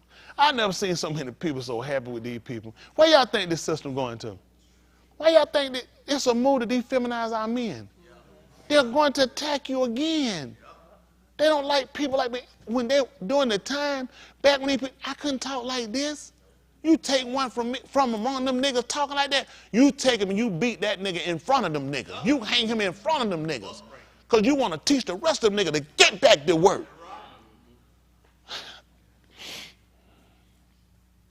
That's how he gets you. Every time. I'm telling you, if these young people don't catch on, they don't pay attention, you're going to be bad. You're going to be worse than us. My people carried on a little bit. We had some fight, but then when we got older, they wiped us out with getting drunk. And now a lot of guys, I kind of got memory loss, strokes, seizures, everything. They dampen us down. There's a lot of stuff they do. They want to done our generation. Not that we were better than y'all. I ain't going to lie about that, but we weren't better than people before, but a lot of our people we had a little more fight. They were like, yeah, it wasn't going for it. It wasn't going for it. It wasn't happening. But now the kids today, I mean, all the fighting they got is on social media. You know what I'm saying? If you take TikTok down, the fight over with. That's just being honest. They too weak. They can't pass a physical. They can't stay sick. Stay sick. You couldn't get a bunch of them to march for a whole week. COVID wipe them out. Running nose, anything, whooping cough. Everything put them off the line. It's just not there. They done broke us down. They done weakened our genes. It was them was sick. It used to be them break. We used to take care of them. Now they taking care of us. They broke us down now. They broke us down. We ain't got our men. They ain't got no fight. They got a phone. They ain't know. They like, oh, whatever. Why they talking about that stuff? This stuff don't do nothing. Because they happy with these crackers. They love these crackers. Listen, I don't beg these people nothing. I do pretty good. I ain't going to tell you no lie. I be telling you a lie. I do pretty good, man. I ain't satisfied. I ain't the one of these niggas get a check and I'm happy with these white folks. I'm not happy with this system. I want my people, not myself, individual. I want to see my people with their liberation. I don't want to just keep talking about it. You deserve it. Do y'all know it wasn't that many years ago, it was years back, that when people were sitting in churches, those white folk were burning lanterns outside. They were coming there to get them out and waiting for them when they came out to chase them and beat them and kick them. Can you imagine? You walk outside, bunch of white folks sitting out here on horses with some torture. Y'all niggas, you been in there, what your niggas been doing? And everybody getting chased home. This ain't that far ago. My mama grew up in an era when they were like that. Them folk, listen, they ain't play that stuff. Them white folk came with them nothing. You couldn't fight them back. You better not hit them white people. You did just like your cousin. You better get missing. Listen, and no doubt, check with your family, you get a chance. I guarantee you, they beat some more people in your family for it. White people do that. That's how they get the fit. This keeps you, like when you have somebody like me, just a hypothetical, I said, listen, we need to break away from this cruel master. We need to do something. You know the other one, no. Because they're going to wind up punishing the other one. That's how they always get you. They make the other one suffer. That make you stay. We've never done that to white. We never made all white people suffer for nothing they did. Derek Chauvin up in what that was up in Maryland when he choked Minnesota. That was in no. Chauvin was up in George Floyd, but Derek Chauvin was the police. That wasn't in Minnesota, was it? That was Minnesota. All look the same. Minnesota, Baltimore, Maryland, you spell them the same way. Baltimore got an M in it. Minnesota, Baltimore, Maryland, same thing. When did we go make every white person pay for that? We wanted Chauvin in jail. We wanted Chauvin hung. We want him to death penalty. We never said every white person need to die. When anything happened from us, white people always want us to die. Guess why you do that? It made other niggas keep other niggas in control. That's it. That's the psychology behind it. When you start, if one of them ran away and got escaped, what you think will happen to the other side? They're going to wake up in the morning, count, one gone, and they're going to say, well, at least I got the rest of y'all. Y'all finna get beat. Somebody finna tell me where that nigga went. When they get through beating and whooping up on everybody now, guess what's gonna happen? Nobody here. You know what I mean gonna be? Don't now another nigga try to leave. See, they always make you suffer. Anytime that's a bad stereotype, we all suffer. Monkeypox, who they say carry that? The nigga. They always put it on all of us. Don't y'all understand that? You'll always be demonized. Anytime one of us do something, all of us are demonized. 5, 20, 100, 1,000 white. Listen, how many white folks was up there January 6th? When they demonized all white people? What was it, 2, 3 of them?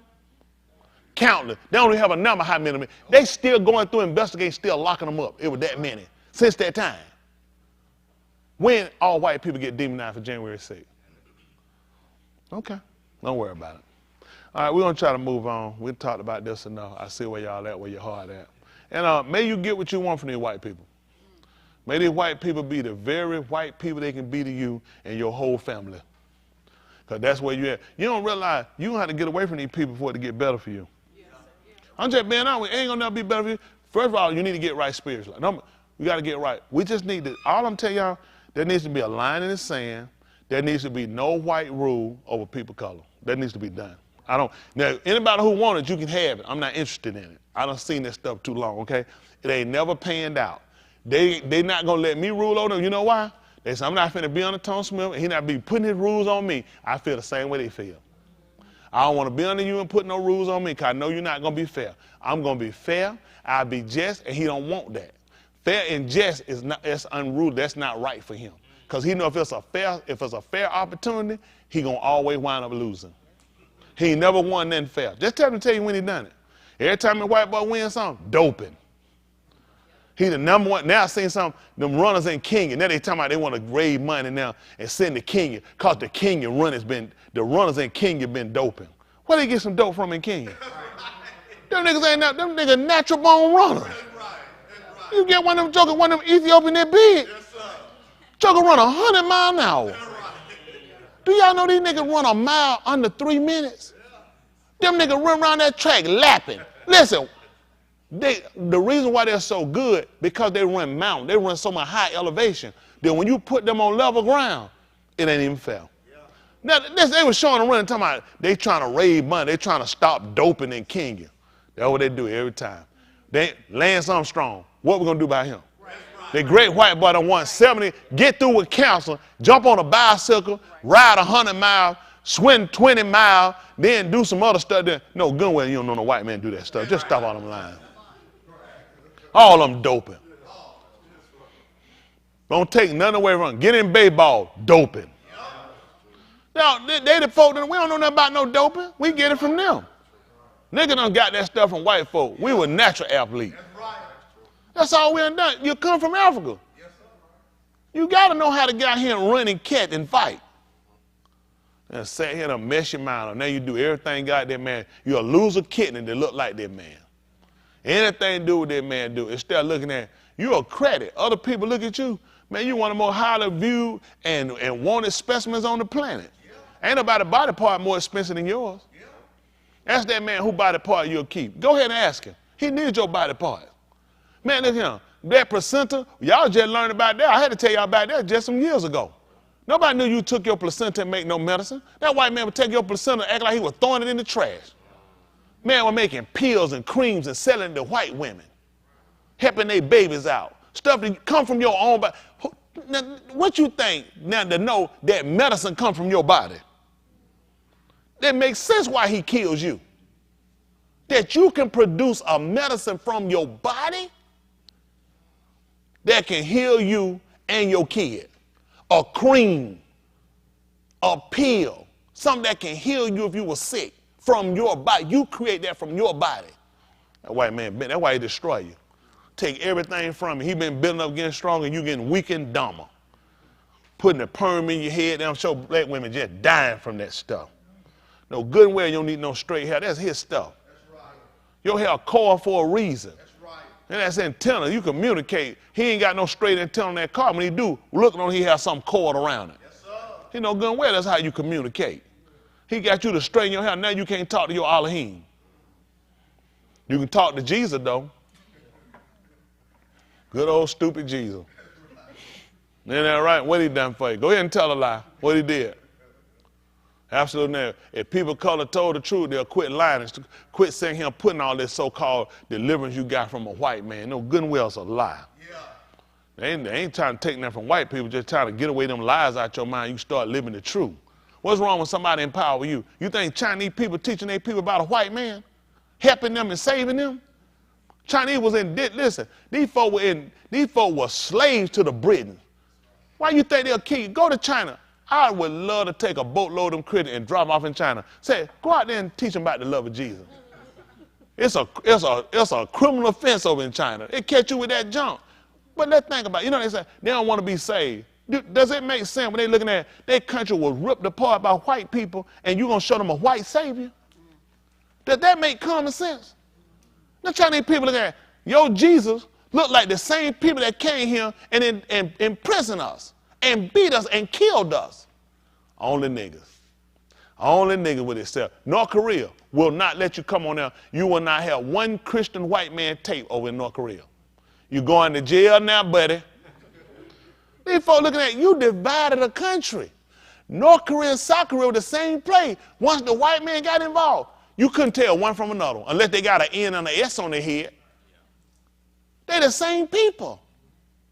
Once white people get there, they divide them, put a line, now they fight one another. Guess what? None of them rockets and bullets coming over here, are they? That's how white people keep them from communicating. What you think happened to us? Look at them projects. When we shoot, none of them bullets shoot all the way to Beverly Hills, do they? How you think they keep us divided? Keep us fighting each other so we can't communicate. While we divide, who the rescuer? Who the savior? Who the restorer? They could go to church, it's Jesus. And everybody look like Jesus. Who the bad people? You, your black skin. Huh? You was a mistake. He tell you everything about yourself to make you feel bad about yourself.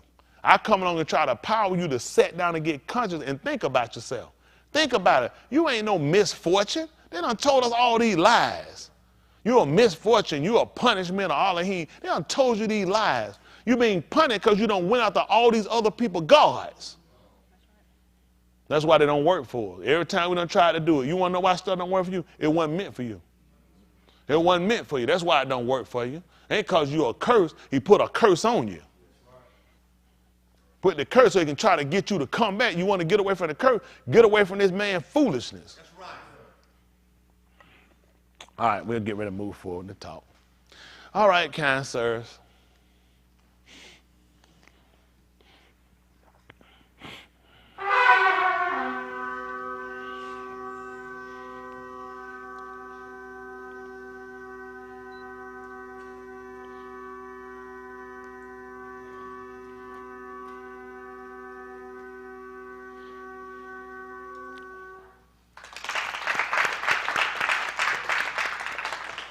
Then I had y'all to pull up something for me. A couple of things, didn't I? Did y'all find it?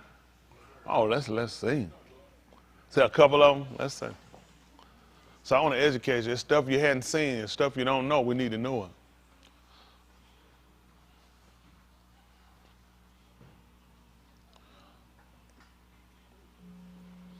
An apology from Mayor Adams for an inappropriate comment he made in 2019 about white police officers. The video was made public today, and CBS 2's political reporter Marsha Kramer investigating.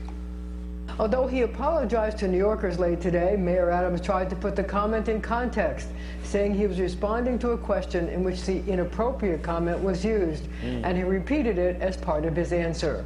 Every day in the police department, I kicked those crackers' ass, man. I was unbelievable in the police department. A furor tonight over the sudden posting on social media.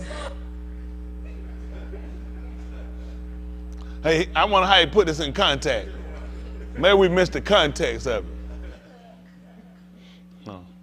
Late today, Adams apologized. Inappropriate comments should not have been used. Someone asking me a question using that comment and playing on that word, I responded in that comment. But clearly, it's a comment that should not be used, and I apologize not only to those who heard it, but to New Yorkers, because they should expect more from me, and that was inappropriate. The police unions are standing forcefully. Why did he say he did it? Does it not tell us why he said it? It should tell us what was he talking about. If you bag it should tell us what he was talking about. Why? Because don't you want to know why he said he kicked some crackers behind? Why would you say what? So what happened? You beating up white police officers every day? Don't we need to know why at least? It doesn't tell us why.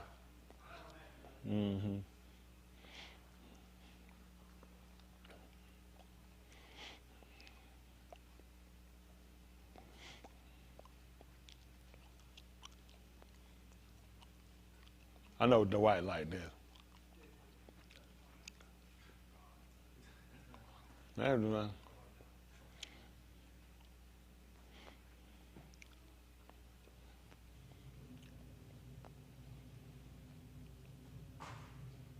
I don't know. Man, I was unbelievable every day in the police department. I kicked those crackers' ass, man. I was unbelievable in the police department with 100 black law enforcement. Became a sergeant, a lieutenant, and a captain. You know the story. Some people all of a sudden trying to reinvent me. But the reality is, what I was then is who I am now. I'm called again. So it's so interesting. I'm coming right after the sister talking about cannabis. I would rather wear white all day, grow a beard, smoke some weed, and leave this stuff alone. You hear me? Man, these Negroes, boy, these Negroes that wake up every day and don't like themselves, they're gonna beat me up. The people who say, where's our real black leaders? They're gonna say, listen, who's Eric? You know, why does Eric think he should be mayor? Well, Negro, you run. You run. Go raise this $7 million. You know, go do this hits. Let me tell you something, man. They are lining up. Eric can't be mayor. In the corners of the city, they are lining up. They know me. No. They know what I'm about. And they know what I'm going to do as the mayor of the city of New York. Listen, we're not going to play this game. We're taking 30% off the top of MWBEs. Not saying give it to a majority company to pass through. No. We're going to take the 30% off the top. Y'all have your 70%. The 30% is going to go straight to the women and minority-owned business. Now, let me... No, that one. He should have been telling about what the white police officers were doing. Don't worry about it. He probably wouldn't. If I'm correct, he was talking about what the officers were doing, why they had to fight him. I think he was saying on another one where him and some other police officers, they would have to fight them white boys because of what they were doing. You know, it's sad that you can't work a job and it's there too. Anytime it's a job that's got position, power, guns, white people are gonna be the majority in it. They're the majority of the police. They're the majority of the judges. They're the majorities of the prosecutors. They're the majority of the military with rank and position. See, that's how they keep it control. White people, see, they're going to pass through. They're going to make sure they pull theirs up. We the only people leave out behind. We get a black one with any position, they're not going to pull nobody up. They're afraid. They make them afraid. It's going to look like you. It's going to look like you trying to help minorities. It's going to look like you look like you prejudiced. It's going to look like you trying to come against white people. Nobody said that when white people bring white people up. Nope. Nobody ever said that. They said that's just the way it is. And all we saying is, let them have their way. We need to establish a way for us. That's right. Unapologetic. So he talked good right there when he was running. You know what he learned when he got it now? That's your mouth talking. And white people put him right in there, and he did the same thing any other white was in there doing. How many black minority come to go check and see get any contracts out of New York? He doing more for immigrants that coming up there he do for black people. His city about to be unloaded with 30 million immigrants. They're about to bankrupt New York. Now, why he got money to go get some illegal getting off a bus coming up there and you can't help the blacks that living out there on the streets of New York? That you can't go in there and renovate them projects. You can't fix them schools in them low poverty neighborhood, but you can help 30 million people that don't even live here, that's not even from here. He ain't no different than white folk. He just running their mouth. We sick of all of them running their mouth. He talked a good talk. That's why he got it now. Our people get in there, they'll push behind things. We're going to finally get somebody different. We don't need nobody to beat up white people. We need somebody to make sure they get out there and beat these doors down, make sure our people get a fair opportunity. We don't need all that extra talking. All that stuff he did sound real good. They kept him in there because no doubt he went there and let them white folk know, you know I said that to let them coons get me in there. I work for y'all. Because they believe he did that, he wouldn't be in there. That's right. You think you found something? 1975, I was arrested. My brother and I were beat bad by cops. They kicked us in our groin repeatedly. I urinated blood for a week. And I became a civil rights activist. And Reverend Herbert Daughtry, G.T. Wayusi, and some great black leaders, when I was a member of National Black United Front, they came to 13 of us after a young brother, Randolph Evans, was shot and killed in Brooklyn. They came to us and they said, listen, you going into law enforcement. I was a computer programmer. I was programming COBOL and assembly language. I wanted my own firm of being a consultant in programming, becoming Cisco qualified. And they said, no, you're going to become a cop. And you're going to start an organization in the police department. I was traumatized. And I went into the institution that beat me. Every time I saw a police car, I relived that beating. That's good. We'll move on. Let's get him over here. What is that right here? Oh, look at that. Let's say March 20th, the Army began spying on black Americans more than 75 years ago in a campaign that was centered on Southern churches. Wow, look at that. Southern churches covered 3 generations of family of Reverend Martin Luther King Jr. The commercial appeal reported in Sunday edition. The spying sometime involving, wow, I be just lying, don't I? Began with King's maternal grandfather, who was pastor of Baptist Church in Atlanta. It continued to include King's father, and then the civil rights leader himself. The newspaper said the newspaper did not indicate when the spying, but said it also involved such prominent members of the 1960s civil rights movement as H. Rap Brown. Y'all don't, how many of y'all don't know who he is, H. Rap Brown? Well, he in jail now. Now he got a Muslim name. He in jail. They pinned a murder on him of a police in Atlanta, Georgia. And he was shot by the police. And when they arrested him, you ain't gonna believe what they couldn't find. The gunshot. Oh yeah, they were looking for H. Rap Brown. They said he had been shot. The police got a shot off and shot the person that shot him. So they shot H. Rap Brown. When they finally arrested H. Rap Brown, for some reason they couldn't find a bullet hole. This nigga in a few weeks had hid and healed himself up and got rid of bullet. Do y'all know that possible? To get rid of, he's still sitting in jail for life for killing a police officer when the police officer shot the person who shot him. That's how piss poor your legal system is. The police shot the person who shot him. H. Rap Brown don't have one gunshot in his body, and he's sitting in prison for the rest of his life. They were gonna give him the death penalty, but the former mayor, Andrew Young, he came to appeal for him. He appealed for him. He did show up on that. He showed up to the court and appealed for his life. They're gonna give him the death sentence. And Stokely Carmichael, now Kwame Ture, is this the one who used to be over the NAACP? Kwame. Oh, Snick. Snicker? The commercial appeal said its findings were the result of a 16-month investigation that included a review of classified documents and meeting notes from the government and private archives, as well as more than 200 interviews with Army living in this country and Mexico. How did it make y'all feel? I tried to tell y'all, listen, churches are some of the worst places we done had. That's how they get you and break you down. They put their people here, and that's how they keep you programmed. They want you to go to church. They want you to pray with your eyes closed. They taught you to pray with your eyes closed. You won't find anywhere in the book that ever tells you to close your eyes when you pray. They taught us that. Listen, when I was going on, if you caught somebody with their eyes open, they were praying, they was a heathen. How many of y'all looked at? Man, sometimes you'll be praying, you'll peek, you say, you be like, that joker a heathen.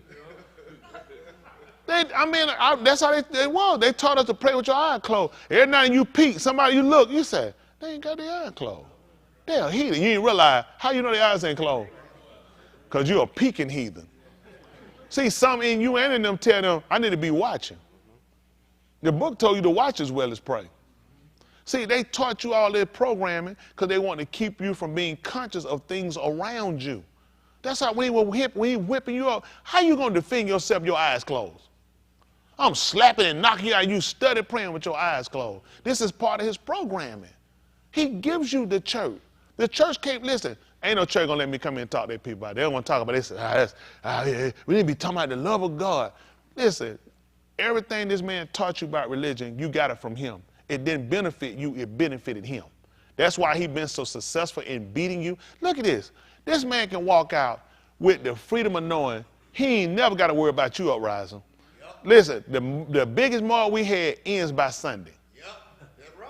Because niggas got football and they got to go to work Monday. Yep, that's right. You'll cut the food around Thursday night, Friday, Saturday early, maybe start that Saturday night, come Sunday. Man, whoever done got killed, we got to move on. Yep. We moving on by that Sunday, because we got to go Monday morning. Y'all need to be at work, nigga. Same thing with slavery. And you don't realize that's why he already got you pegged down. He keeps you with so much responsibility and so much debt, you can't consciously think. You can't look at your survival is at stake every day here.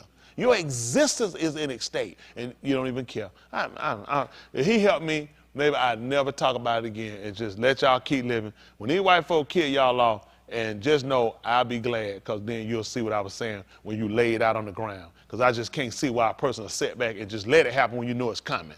That just scares me. It really bothers me that our people are so conscious of it. Don't even bother y'all that you live in a system that does not, it doesn't favor you. It's not for you. Nobody's going to come help you. Where your army? Where your country? You don't have nothing? Do you know that you are the only person that don't have nothing? If white people, let me say something. If white people evicted every Mexican today, where can they go? Y'all need to think about it. If white people ejected every Chinese person today, where can they go? If white people got rid of every Haitian, every Cuban, where can they go? If white people ejected every nigga, I ain't talking about the Nigerians. I'm not talking about none of these other people. I'm just talking about what they call American born, right? Where can the nigga go? That's scary. That's scary. Everybody, and that don't bother y'all though. That don't bother you. When they deport a Mexican, they deport them back to Mexico. You have nowhere to go, and it don't bother you. Y'all scare me. I'm really scared of y'all. I'm very scared of y'all. But if he keep me, I won't bother y'all no more. I know where y'all at. All right, listen. Romans 15:4. For whatever Nikatab before. For whatever was written before. Nikatab Talamidas. Was written to teach us, to show us, and to instruct us. So that through endurance. They're going through without giving way. And through the nakum of the and the comfort of the writings. We might have tikva. Because we definitely can't have it in the land. Unfortunately, well, I'm going to say unfortunately, or fortunately, and unfortunately, we don't have anything to look to other than the writings. And this is what we are pretty much sold to look to and to do. But for me, they inspire me to want more. They do. They really inspire me to want more than what this man is giving me.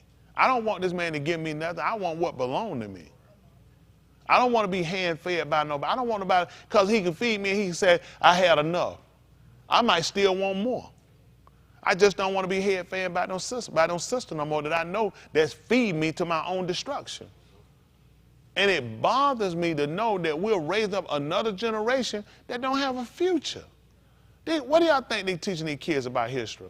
Can I get one of y'all to stand up? Mickey, can you stand up for me? Can you come up here for a second with me, please? Please, appreciate you.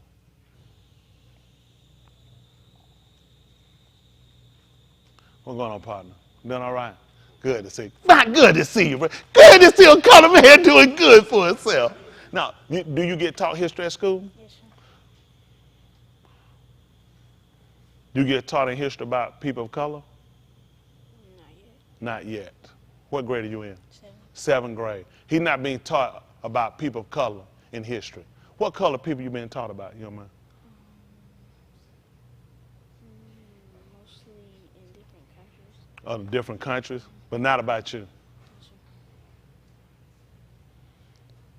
In 7th grade, what age would that put you at? 12. So when are we going to start teaching them? When will they start teaching them? Once a month in February. Your February coming up. February, what y'all get on February? That's when you get all your knowledge about us. Most likely. You're going to be able to cram all that in February, 28 days. They're going to get all that in about us. That's good. I appreciate you. Appreciate you. It's fine fella there. And what about y'all? Y'all get taught history? Do y'all get taught about people of color? Come on, Adam. You come up here. Both of y'all come up for a minute. Adam, you know I don't like you before you come up here, so don't come up here like me and you friends. Man, you good, aren't you? You know, man, you real good friend, ain't it? Good to see a colored man doing good for himself. You know, man, you don't get along before we get started, right? All right, listen. So, in here, do y'all get taught about people of color? Martin Luther King, that's all? Well, not really people of color, but we get taught about slavery and stuff. About slavery? Mostly slavery. If you don't mind, what they tell y'all about slavery that you can remember? Well, they said the South had had slavery, and they wanted to expand it. They want to expand it all around America, basically. He said they taught them that the South had slaves, and they wanted to expand it all across America. Did they tell you that New York had slaves? Well, I saw that one on the map. You saw it on the map. That New York, when the so-called Negro would escape from the South and go to New York, that they would sell them back into slavery. That New York had slaves. They taught y'all that too? They wouldn't teach that. Are y'all familiar with that? That New York had slaves. That New York was involved with setting slaves back down here. So I don't know how they could have told them they were trying to expand slavery when slavery existed all over America. So, see, this is part of psychosis of making you think that one part is better than the other. That's how Northerners you look down on the South. When the North had just as much racism. Eric Garner was killed by black men. White guy. Where was he in Mississippi? He's in the state of Mississippi. And I love to hear him say like that. Boy, the state of Mississippi. You guys, let me hear y'all say Mississippi. Just say Mississippi. No. Hold on. That's Alabama. It's Mississippi. When white folks say Mississippi, when they say Mississippi, run, nigga. You finna get sold back in slavery. But so come on here, Adam. Let me see this. Let me borrow my enemy over him. Much of this, it just pains me so bad. What do they teach y'all about? What are you being taught about black history in school? I mean, we haven't been taught in middle school, but in elementary, yeah. In middle school, they hadn't taught y'all about it yet? What grade are you in now? 6. But they hadn't taught y'all about black people in history. In elementary, they taught you. Yeah. What do you remember them telling you? Told me about the story of a black girl went to Martin Luther King. They taught him about a black girl went to an all-white school with Martin Luther King. He went to the school with her. No, not I'm going to give you a big fat F. What are you going to say? No, that's the story. Oh, the story. They taught us about Martin Luther King. Martin Luther King. That's basically all. That about it. We appreciate it. Yeah, that's enough to get them by. Y'all good. They teach them just enough. That's not enough. They need to be told the whole story, not just about history. I mean, not just about slavery. We need to be taught our history before slavery. That's very important if we're going to continue to exist. And you can't really have pride. When you really look at that, let's just be honest. Like we'll say a proud black man. What do you really have that you can take and say for pride for being a black man? In all honesty. Being strong. Let's go with that. Being strong physically. How does that help you economically? There is no pride in being a black man. Because you have nothing to your credit. Like we were so strong in slavery. That's right. We said, oh, that nigga fast. We were fast in slavery. That's right. See, these are attributes we want. That's what they'll credit us on that. Boy, that nigga can knock a ball out the park. That nigga can shoot a ball. How does that impact you and your people economically? You see what I'm saying? There's no progression. I mean, politically, in education, you really don't have anything to your credit to be proud of. Even the black, there's no anything you have. Okay, Madam C.J. Walker, I forgot, y'all got the hot comb. And y'all got Oprah Winfrey. Hello? For women that can't afford batteries in their vibrator. Hello? I'm just saying, if you really look at it, everything that we'll take for pride, you have to more or less build it up off of yourself, but you can't really build it off of the truth of your people historically. Before, because anything you date back to about you, it's always negative. Before it's positive. What do you have positive before it's negative? Oh, let's go with this. You came from Africa. Tell me your positivity from Africa. You don't know it. You more or less have to just take it for what you know. You have to basically take it off of assumption because you don't have the writings. Do you understand this hurts us as a people? It hurts how we relate with one another. If we had our history that was before Africa, it would be more common for our men to understand how to treat a woman. Okay? I'll be honest, even me, I lack certain things about dealing with a woman, dealing with my wife. I lack it because we don't have it historically. My father was there with my mother, but I didn't see like the emotional hugs or the emotional things like the emotional giving that a man gives. You got what I'm saying? So a lot of things I'm like first generation of doing for me and seeing.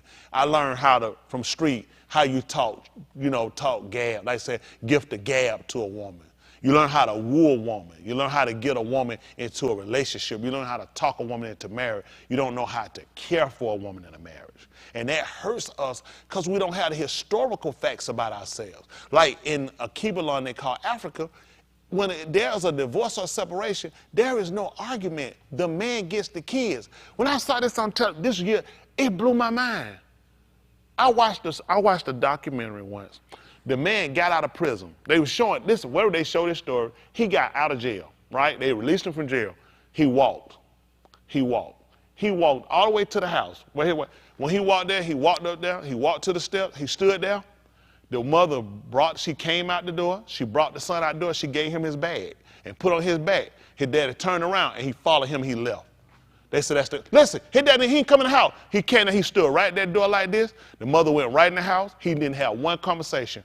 She brought that boy outside and gave him his bag, and he turned around and his son started following him. And he took him with him and raised him up. When has that ever been heard of? Especially, he just got out of prison. What we do? You're like, what does America teach you just got out of jail? Bad influence. Negative influence. You're a criminal. He walked straight from jail to that house. There was no argument. There was no discussion. There was no, she brought him outside that door. He had his bag on his back. She gave me her, listen, she watched. His daddy said, he turned right around. He didn't say, son, listen, don't be crying, son. I know it. Listen, he turned straight around and that boy followed him right on the way he was going. He took his son right with him and raised him up. Now, let me say this. What does that tell you about our people when you see something like that? The fact that it was coming out, this man knew he didn't get out here. He didn't get out of jail talking about, wait, but so I gotta try to get on my feet. I ain't got nothing. He looked at, this is your responsibility, regardless of that, this is your responsibility to take him and raise him up to be a man. He didn't look at, well, I've been in jail and, I ain't gonna be the best dad and, I got some stuff on my record. No conversation. Let's go. And mother didn't argue, she didn't do that. She understood, this is your father. You go with him. He will teach you how to be a man, regardless of us being together or not. First thing we do in America, in the Americas, as soon as a relationship don't work out, you don't get no kid. You don't see no kid till I tell you. Nothing to start with customary. And let me say that there are cases, there are situations where yes, it should be. I'm not saying they're not cases, but look at how we do it. The woman would pretty much predicate on, if I don't like you, or you piss me off, or you date somebody or like somebody else, no kid. And it's bad that the kid, they looked at, this is our custom. The man takes the boy and he teaches him how to be a man. And we need to get that back into our system, because I'll just be honest, even with me, we just functioning. You know how they say people can be functioning illiterates?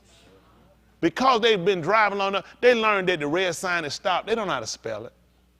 See, when Alex was up here, I asked him something, y'all probably didn't listen. I was asking them what they teach him in school. He said they taught him about Dr. Martin Luther King and about a black girl. I said, they told you. He said, they told us about it. So he went right to told. Because a lot of things you will think you were taught, you were actually told. Okay, listen, make no mistakes. A lot of things you were told, you weren't taught it. When y'all didn't pay attention, I knew exactly what I told him. He said, they taught us about a black girl in that month. I made a joke about it. He said, I said, they told you about it. He said, they told us about it. He changed around. Because a lot of times you realize, it's a lot of stuff I learned now that I realized I didn't learn it. I was basically reciting it. I mean, a lot of times we recite because you don't have the comprehension. Just like you start to learn things, you get more in depth about it, and you get a better understanding. Like saying the term Asia. What does Asia mean to most of y'all? What is the word? Chinese, Japanese, and it actually means, it's Asawa, the word. It means where the sun rises. That's what the Greeks call it. Then they changed it to it's Asawa. It means where the sun rises. That's why, that's why they don't tell it. They just make us look like a fool. They say they're from Asia. You say, oh, you ain't a black man, and somebody say, I'm from Asia. You said, nigga, you ain't no Chinese. Because what we think, because we were told something. There's no way you could have taught me that, because if you'd have took literature would have never told me that. But since you told me something, I would take it as though you taught it to me. Y'all got what I'm saying? That's why I'll put things up, you write it down. Nobody can take that away from you. You know what you were taught. You know for yourself what you learned versus he told me that. That could be the wrong information. That's why we use the book and we try to verify things when we do it. We put a little more time in than most people. For the fact that this is your soul, you got to think about this. If any of you made that conscious decision to leave from Christianity and come to what we teach now, we call it, the Abari word is the amat. Can we see what amat means? Watch it. So sometimes like they'll teach you foreign languages. They'll teach you enough, and even with foreign language, people are going to learn them, but they don't realize how important is the enunciation of words. Like some people will say certain things, and they'll say, that's not, and you'll be thinking, really, it's close enough, but to them, it's not. Because even the book, it gives distinctive sounds. And some words are so close in contrast in pronunciation, if you're not careful, you're actually saying something different. And it's important. For us, we'll say, you're learning an English type of dialect, and they'll do us another language, and you'll assume it's the same thing, and it's not. And you don't understand the indifference, or you don't understand the importance of your enunciation of and why the word is being used. That's why I like for us to look these things up periodically, so we'll understand why. Okay? Remember, I taught y'all before, the reason why you want to kind of learn how we integrate both. You need to know English because that's what you're speaking. You need to know how these people pull the wool over your eyes, okay? You need to learn your language. You need to understand how your language comes into play. All your words and all the things he give you going to fall into 5 contrasts. Your senses, hearing, smelling, tasting, seeing, what's the other one? Feeling, touch. All these are important for you. That's how all your stuff works. See, when Adam knew that Yahuah was coming, he was angry. What time was it? What they told you was significant? The cool. How do you know something is cool? You taste or feel, right? And then he told Yahuah when he came, what did he do? I felt. See, your 5 senses. Because how they teach you with Christianity, everything is, listen, you throw it so far in, you stick everything on the mysterious, you don't have to explain anything. See, that's just the mystery of God. But I only have 5 senses. I can't get understanding when you get outside of this. Even when they show you moving 6 sense, it's something outside of the norm, right? Well, he knows I'm not outside, I'm inside of the norm. So when dealing with me, we need to stay here. I understand there are some things that's not to my comprehension, and the book declares that the secret things which are mystery, he said that belongs to Elohim. When his birthday is. When is Elohim's birthday? You know why you don't know it? That belong to him. That belong to him. He said, but the things that are revealed, and to who? Even what? So it makes sense why we go back to look at it. Amat. So Amat will go up under stability like Amunah. Truth, certainty, stability. Okay? And think about it. That makes sense. Because once you know the truth, it would make it. Because if you're uncertain about something, it would leave you where you couldn't really stand on it, correct? So when you look at the Amat, then we're looking at something that gives you your stability, what gives you your rationale for standing, for why you stand to be the person you are, what it is that you believe in. Y'all got it? So it's important for us to understand. You can trust in that. Okay? Now he's telling you here with King James, these are words that King James would render instead of the actual word. Now, and King James would give you these words because he doesn't really have a word. Some words are similar, but not exact. Some words he have are not in all to the exact. Y'all got it? They're really not. So he gives you these words because he like, these are the closest word I have to it. His truth is a lie. That's just being honest. His truth is a lie. He told you that George Washington never told a lie. That's supposed to be the truth. The writers have come back to prove he did lie. He told us he cut down the cherry. He chopped down the cherry tree. And the truth of the matter came up, he actually never did. I knew that before they told it, though. It wasn't hard. You got to remember, what do you expect? He's telling you his story. His whole history was a lie. His whole creation was a lie. I mean, his coming to what the call of miracles was a lie. They did not come here for no living, no independent religion. These people are castaway. These people would not obey. They would not follow direction when they was in England. These people broke away. These are break off. They come here and they cause nothing but a travesty ever since they've been here. Okay. Everybody done came in contact to them was who? Us, the Mexicans, and the Indians. Where are we now? Let's look, what people did he run into when he came here? The Indians, the Negro, and the Mexican. How are we doing? The Mexican consider border wall crossers. How you a border wall crosser going in Mexico? Texas, part of Texas was Mexico. Do you know how scary it is that you can come in my house and you can cut through here and make an imaginary line I cross over? I'm a border crosser. I'm an illegal. I'm an alien coming back in my own house. Look at the Indian. He called him an American. What rights do we have? 3 of them got a casino. And everybody hollering what they got. What threat is the so-called American Indian to anybody? What? No, he got what in education? He excelling. Of course you can give him free education. Ain't but 10 of them. I did the song. Hold on. 1 little, 2 little, 3 little, 4 little, 5 little, 7 little, 8 little. How many in here? That's all they had. They told me that in school. Ain't but 10 of them. Man had a song. He wouldn't make 11 of them. He done told you how many he killed. Ain't but 10 of them. These people don't even realize, man, it's an embarrassment. The people he done came into contact have done what? Hey, stay where you at. Don't worry about it. So I just want to look at, can we, now, this contracted from, this the root. Let's see, is this the root? Let's go to the root box.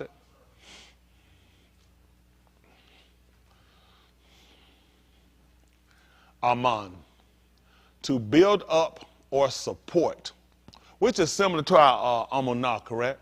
To build up, support, to foster. We talked about that. That's what foster means, to support, right? Or to support, okay? To trust or believe, to be permanent or quiet, to be true or certain, firm or he used faithful. So this is something that we want to make sure that we got. So when we pull out, we typically say what after we finish? Which means you support it. Y'all got that? That means you support it. That means you foster it, right? It's important to know what you're saying. We just said, when we were growing up, we said amen. Did we know what we meant? Did we know? That means you consent to it. That means you support it. You need to know what's being said, then, don't you? Okay, let's see what it said. Let me say it right quick. Pick me first. Let's finish up with reading. First, what that, Romans 15:4. Other one, get me, see that 1 Corinthians, see if that 14 and, I don't know, 14, 17, 19, 20, 24, 33, come back up. See if that's 22. 1 Corinthians said that 14, 22. He'll finish right there, Romans 15:4. Where you at? I know we left alignment. We finished it? Oh, okay, there we go. That was all right. We can do that. We'd be out of here in 5 minutes. All right, we already read 1 Corinthians 14 too? No, sir. I don't know, let's ask. Maybe the secret thing. Let's see, 14 and 23.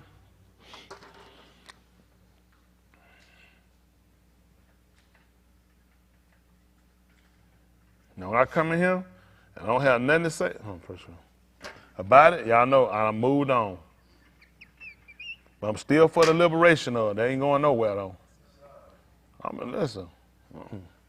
Let's see. Before you get that, see if that's Acts of the Charlotte King, 26, 25, right quick.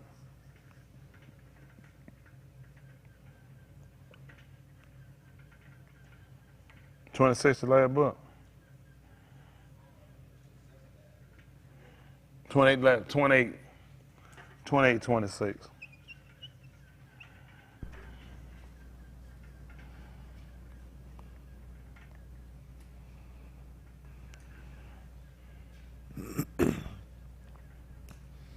All right.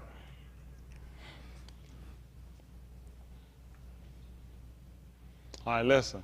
Go and say to this arm, this y'all, him. Listen. Shama, you shall shama, but shall not understand. And seeing ye shall see, but shall not perceive. Y'all don't believe this, you do you?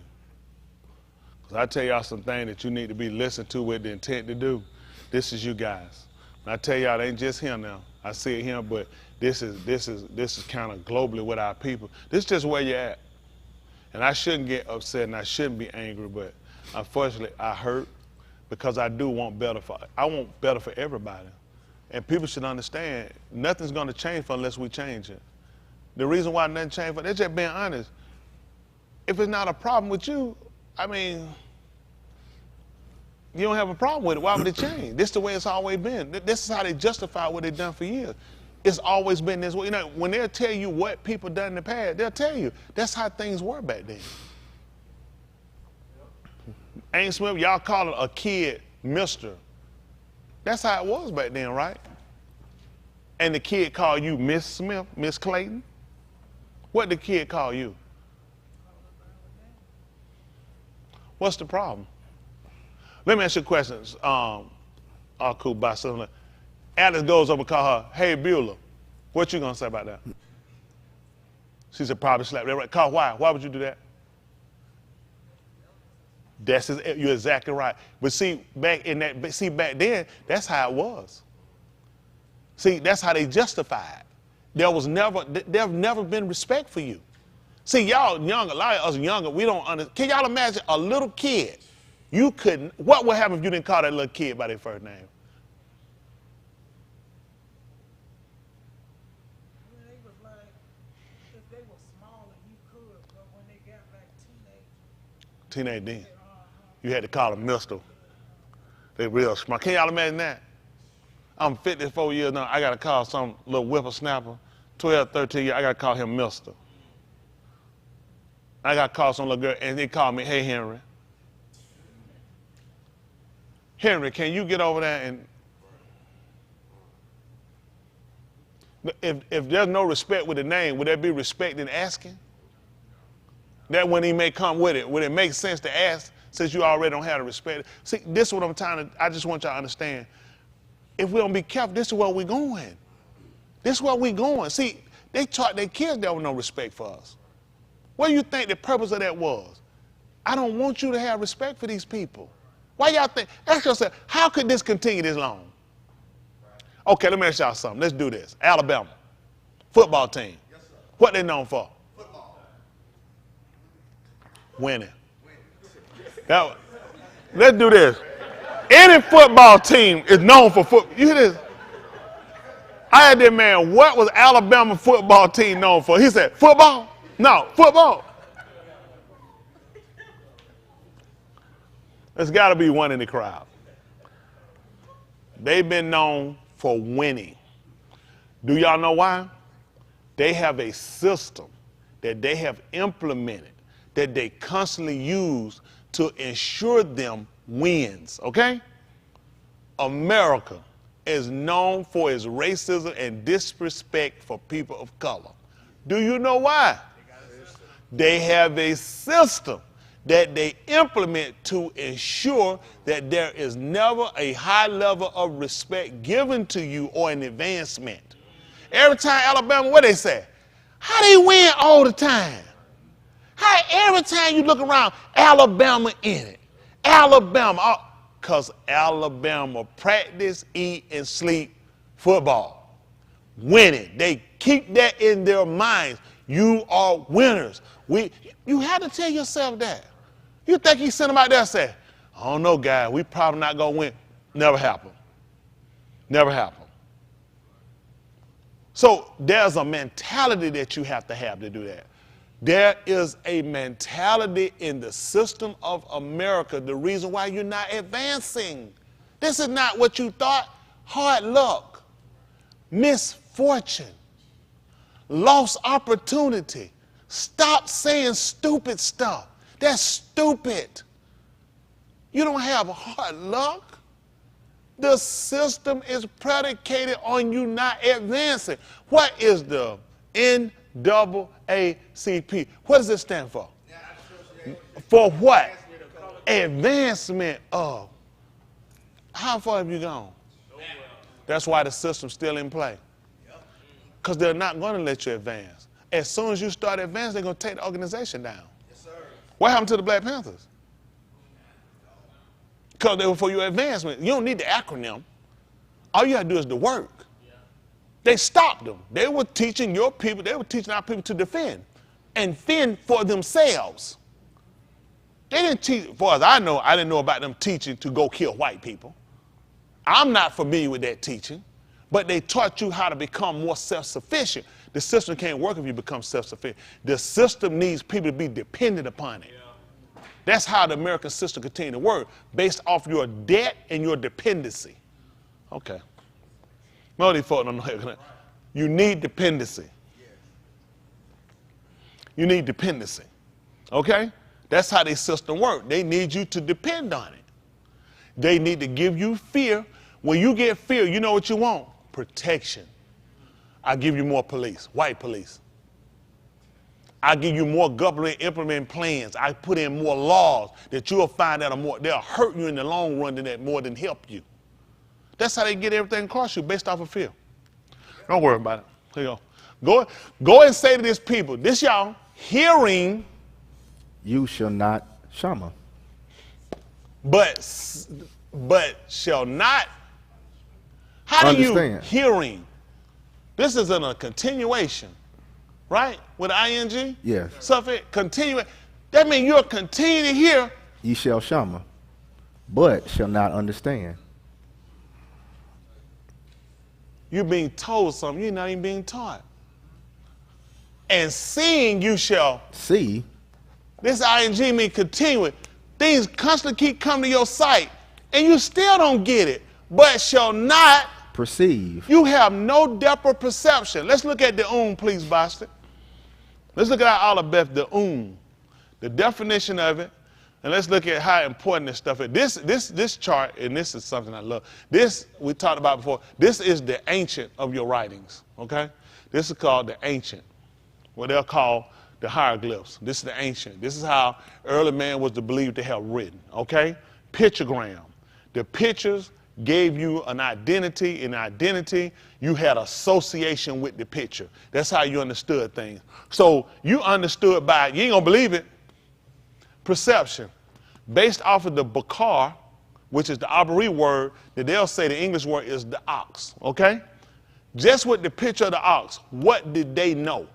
This is how you need to understand your writings. You wanna know, what did they know about this animal? That's how they got their perception, okay? This animal was the strongest, most powerful, the most versatile animal they had of every animal they kept. What did they have? They had dogs. A dog was not a bakar. They had sheep. A sheep was not a bakar. You could eat a sheep, you could offer a sheep, you could take the wool of a sheep, but a sheep could not defend, nor could a sheep lead.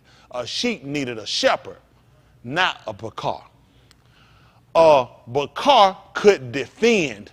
This is why he had the weapon on the head. He could defend. You knew that. That was part of his arm and his strength. You can see his strength by his horn. You look at him, you'll see someone with, can you show someone with the horns, someone with the large horns?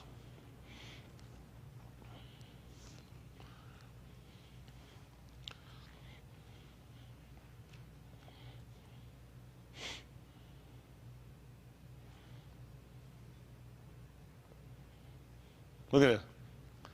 Y'all see this? Now, look at the size of these. Look at this. His strength is there. That's what he'll use. If he had to defend and fight, he'll use that to gore you. Also, it's like a crown. That's how all the emperors, you look at emperor hat. See, a crown, them little thing they got, them little puny thing. If you look at an emperor hat goes up.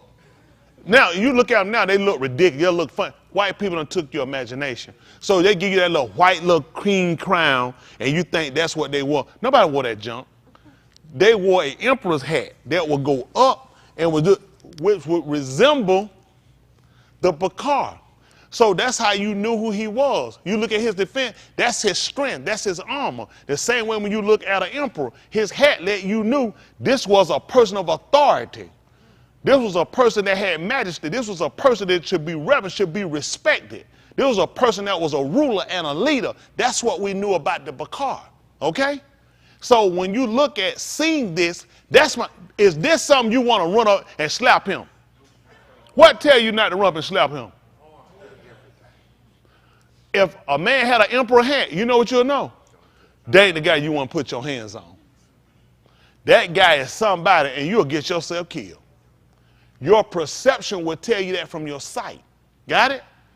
They took away your depth of perception. Not just here in understanding the word. Y'all got it? And they reduced it down. So these are things, you could take his skin and you could build a tent and you can go inside and you can habitate in it. So Yahuah told you, Yahushua said, he said, no longer shall I be with you, I shall be, what was that? Can you imagine the bakar not just being with you, you could actually go and be inside of it. So that's how we understood. Think about it. When we heard this as a Christian, how many of y'all heard it before? When he said, no longer shall I be with you, I shall be in you, we're going to reverse. How many of y'all heard that? But how did you see that? You saw a little Jesus man walk around inside you? You didn't question. You just said, that's what he said. That's what he meant. But think about it from this. Or he talked about us, the book talked about us habitating in him. The only way they understood that is because the bakar. See, if you took his skin and you stripped it from his body, you could build a tent and you can go inside that tent and you can dwell, just like you do inside this building.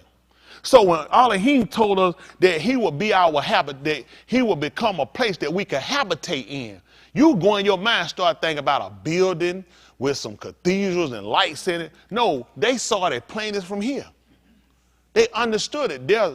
Their perception of what he told them, they understood. They didn't have to go off in no magical land in their mind. They had to configure no bricks, and that Elohim were bricks and mortar. They understood that he was a place I could habitate in him just like that. Y'all got it? So knowing that, now let me ask y'all a question. How would I be able to habitate in him? Hands. Tell me what would have to happen. See that? Good one. He raised the hand, Basha said it. You ain't gonna believe it. In order for us to habitate inside of Yahushua, he was gonna have to die. Can you habitate inside of him while he living? Not unless he eats you. But you still wouldn't have life. Listen here. If this animal dies and we took his skin and built the tent, I could habitate in him and still be alive. But when you're a Christian, you hear that? You're stupid. See, God gonna come and shrink me down like a midget and let me start walking down here esophagus. Then I'm gonna slide down in the belly, But because they always going so, because they can't think.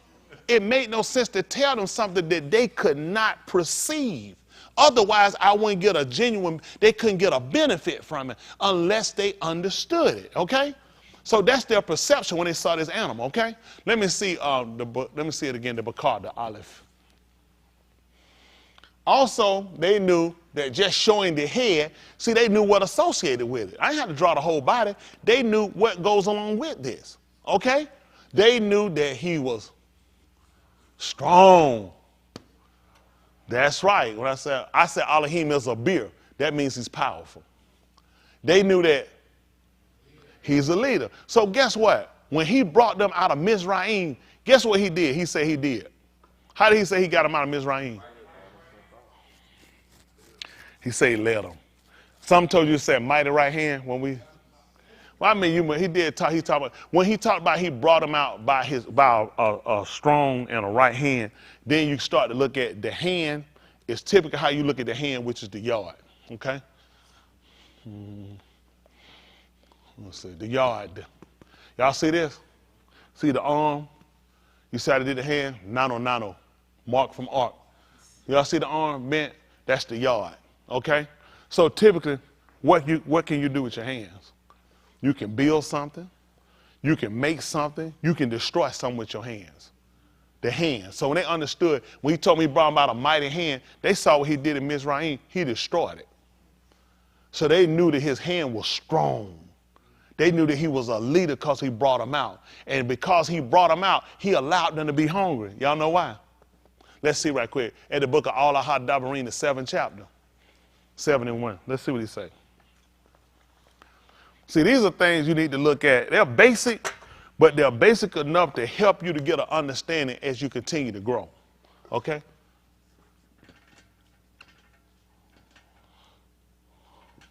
Allah, they call it Deuteronomy.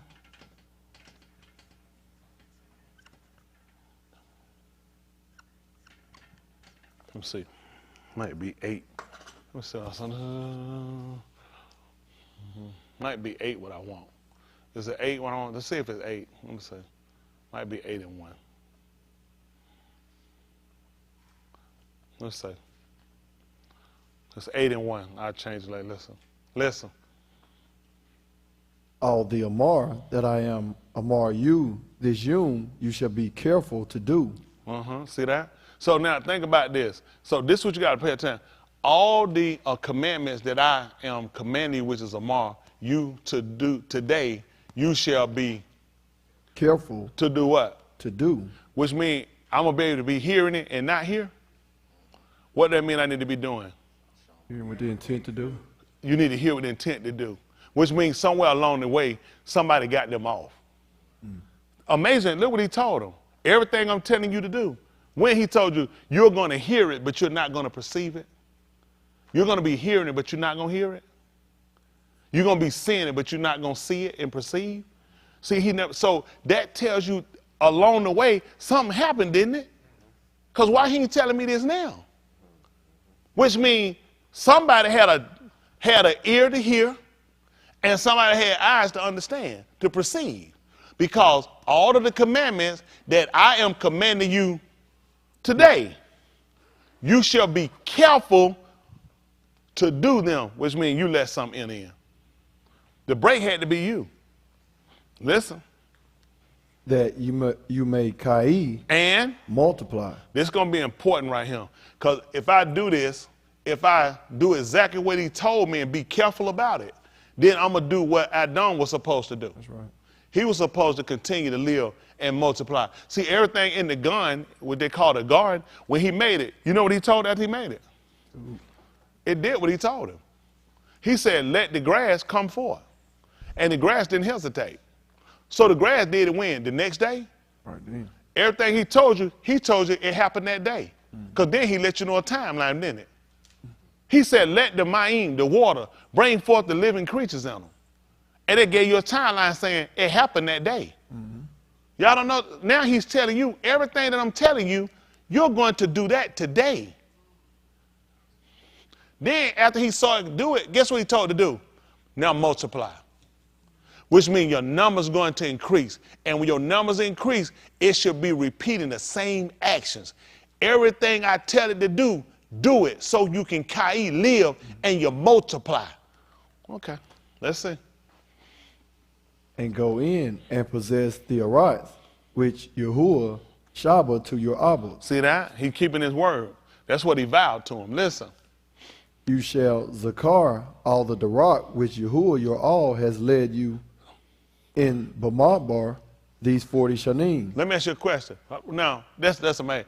You shall zakar. That means you mark as to remember. How many of y'all seen before they have a cartridge to put a string in your finger so you don't forget? Y'all remember people say that? Tie a string. People tie a string, they say, I'm supposed to remember something. That's what it still be stuck with. I got this string on my finger for something. Old people did. I don't know if they ever did it in time. People just say tie a string on your finger so you don't. Anybody ever heard that? Who tried making the shama in? So I'm glad everybody heard it. So that's it. So they would tie a string. But now this is a technique that people took on. He told us that's a different when you mark, like doing construction. If you're doing something, you building something, you measure out, you'll take a spray paint or something and you'll mark a line. So you remember exactly where you're supposed to come back to start. Y'all got it? You'll do that. You'll start to mark off certain things. If it's a piece of wood you're going to cut, once you measure, you don't take it away and say, I don't need, no. You take it and you mark on that line. Because if anything distract or pull or get you off, you can always come back to that spot. Bills, debt, relationship have caused us to get off. And we got to look at spots one mark so we don't know where to come back to. See, he told them, think about it. If you looked at where you came from, it would make more sense of why you continue to press. But the reason why your press is so short-lived, because you don't have a spot marked the way you came from. You know what they used to do years ago? My mom and them didn't do it, kids do it. You take your kid and you put them up against that door. And some of them are right of age. So the kid, what would the kid say? When I was 5 years old, that's how tall. It looks almost funny when they look at where they at now, because based off of where they went, but you mark the spot so as to remember where they came from. This is what he tried to teach us. Mark as to remember. Y'all got it? All the way where you came from. Listen, which Yahuah, your all, which is the shorter part of the Aleph, Elohim. Y'all got it? So who can lead? The Aleph. Why would he lead? He's strong. He's powerful. He can defend. He can protect. All these things are important to know about him. This is why we have so many insecurity in our servitude, because we feel like he got us out here. What if it don't work out? They do. We're in the same disarray our forefathers are. What if it don't work out? And our fear comes right. You know what runs with fear? Failure. Now, the fear of Yahuah is the beginning of wisdom, meaning we fear being outside of. We fear not measuring up to. You got it? But we got fears when it comes down to us progressing out here or trying to accomplish things or seeing ourselves in a better light. There's a fear. What if he's not with us? What if they overtake us? What if they take us down? All these different things. I know what you worry about with your fear. It's common. You'll be a fool not to. You're human. You need those warnings. You need certain things like go hang and play off the edge of a cliff. How many of y'all do that? Why not? That's the fear. What if you don't fall, though? What you hit it? Guess what happened? What if there ain't no Elohim? I don't want to take that chance.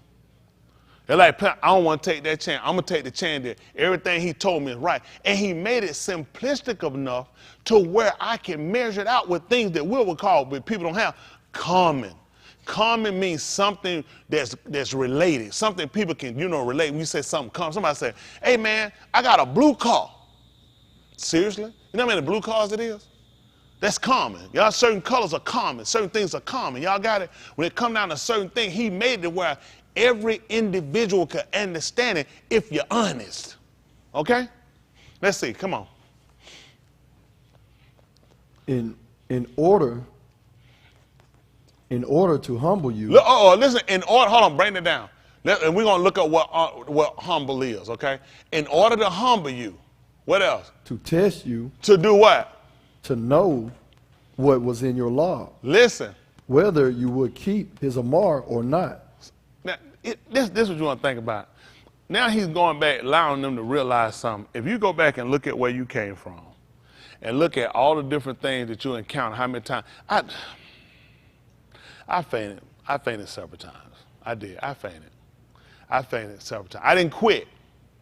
But I fainted. I remember one time, and I lay in that bed, man. I seen me losing everything. I saw me losing everything in the bed one night, and my heart was, listen, you ever had your heart, you can feel it beat. That's where I was. That thing was beating. I'm talking about it was beating.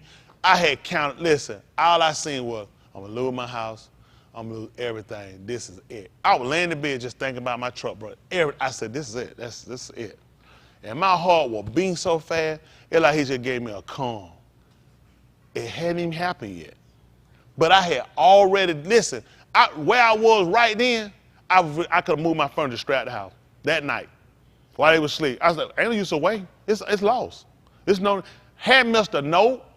Had a note payment wasn't even up that week. But when it happened, it had overwhelmed me so much. My heart was beating. I'm talking that thing was beating. Boom, that thing was beating. I was like, I wanted to get out of bed like, he just came like he gave me a calm. Like, just wait, it hasn't happened. But you can just see where things overtake us sometimes. And that fear will get you to where it just make you afraid and it make you to doubt him and start looking at, go with what's safe. And what's safe for us is what we trust as men. It is, and that will limit you on really trusting him. I'm just being honest with you. You have to have different occurrences to happen to get stability. You really do. You have a different confidence. Just like when they put a foundation. When you put a foundation on, when we send in submit a plan to build whatever it is, the specs for it, that foundation has to meet a certain criteria. It ain't just because we're building it, it's because based on the load that you're going to put on. That's considered a load. The load, they got certain walls you can't move. You say, you know what I'm doing? I'm going to take this wall, I'm going to move it. It's in your mind. They come and say, that's a load-bearing wall. See, moving that wall will affect the whole structure of the house. So you start learning now, you have to work around and look at something else because it's load-bearing. And you need to know what's load-bearing in your life. You really need to know certain things in your life, you can move them. They're really not important, but to you, you will assume they are. Well, there are certain things in your life, load-bearing. Y'all got it? But the foundation has been tested to know what it can support based off of what you're trying to put. Y'all got it? And this is what he's looking at. Now I need to test you guys. Where y'all at, he looked at, I need to test you so I know what's in your heart. That's going to let me know whether or not I need to find my load-bearing walls. Hello? Think about it. What would be the purpose of doing this? You shall remember Zakar all the way which Yahuah, your Elohim, has led you in Bamatbar, in the wilderness, these 40 years. That's a long time. In order to humble you. Can we see what humble is? I know we looked up before. Think about what we think about this. As a Christian read, think about it. Do it really take 40 years for you to catch on? It take you 40 years. Think about it. See how you, in your spirit, what you saying? 40 years. Right? It take 40 years to get there? 40 years for you to catch on? He said, that way I need to know what's in your heart. See, for us, we'll say, really, I just tell me I catch right on. No, you don't. It took 40 years. Let's see what humble is. Because if you don't know, what you know humble is? What was your definition before you learned that? Think about it. We all had a definition. What was your meaning? What, cheap? What you say? A sheep? That's it. Ain't just being a sheep. That means you eat grass. That means you always about bad. Think about it, because like he's saying, you start associating things with things. A sheep, because we say a sheep humble. But how far are you going with this humble? So if we look at it, showing a modest, a low estimate of one's own.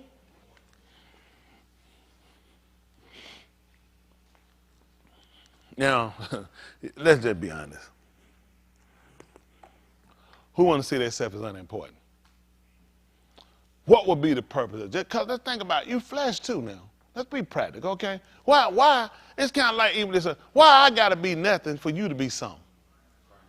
Come on, let's be practical. If you don't address it the way it is, then you can't get the answer and get it to a simplistic way, the way you understand it. What would be the purpose? Because think about it. The only reason we'll fight back and resist is because we see ourselves being that type of person where I ain't going to do that. I can't let that be done to me. And you'll put your own importance in the front of the will of Elohim. And that's going to hurt you when it comes to your salvation. So he said, in order to get you to a point to know where you are, I had to get you to a point to where you could see that your life is really not in your hands. I had to strip you all the way down so I know what was in your heart. Now, Yahushua, on the other hand, was literally stripped. Can y'all imagine? Let me see something. Do y'all remember hearing about he fed 5,000 men? Y'all remember the one time he fed 5,000 men, not including women and children. Y'all think he was probably humble then? How about when folk were throwing and touching at him for healing, and one of them touched him and got healed? You think he was humble then? How about if somebody told you about their daughter sick and you told them she was healed and you didn't even go there? You didn't go to the house. And when you went and inquired when you got home, their daughter was healed at that very hour when he told her she was healed. A lot of that stuff there hard. That kind of hard not to see yourself as important. That's kind of hard not to see yourself. This is Yahushua work now. I'm just being honest, because he wasn't the book declared he was found in the fashion as a man. And you have all the Elohim you want in you, you're still a man. So people don't want to recognize it. They'll say he wasn't, he was, because it wouldn't make sense to make him my example if he wasn't like me. See, this is where people become dumb, okay? You can't, let me see. R2-D2, who knows who that is? Robot, that's your example. That's who you to follow and mimic. Why not? You ain't got no gears inside you? You can't make your head spin all the way around in your body and not tangle up? That's why he didn't use it. He sent you a man that's just like you, found in every form, fashion, but his desire was the will of Elohim. Now, in order to make sure it was done, he kept him real humble. He kept him real humble. Think about when he came here. Y'all remember the house, y'all remember the set of apartments he had built? Y'all remember the townhouse he had built, the townhouses for him and the 12? Didn't have nowhere to stay. Y'all remember he would ride around on the chariot. He had the chariot, though, when he rode out that time to the wedding. He popped up in that chariot, had them 24s on it. Y'all remember that? It's tight. So what do y'all think the purpose was of him not having? He had to go borrow a donkey that somebody else had. He didn't have his own room to even have a passat that they would call the Last Supper. He had to go and use a room that another man had prepared. How blowed up and how proud you gonna be? Wouldn't be too proud, would it? Not when you ain't got nothing. Because when you start talking, people are definitely gonna be looking and say, that's a lot of talk for a nigga ain't got nothing.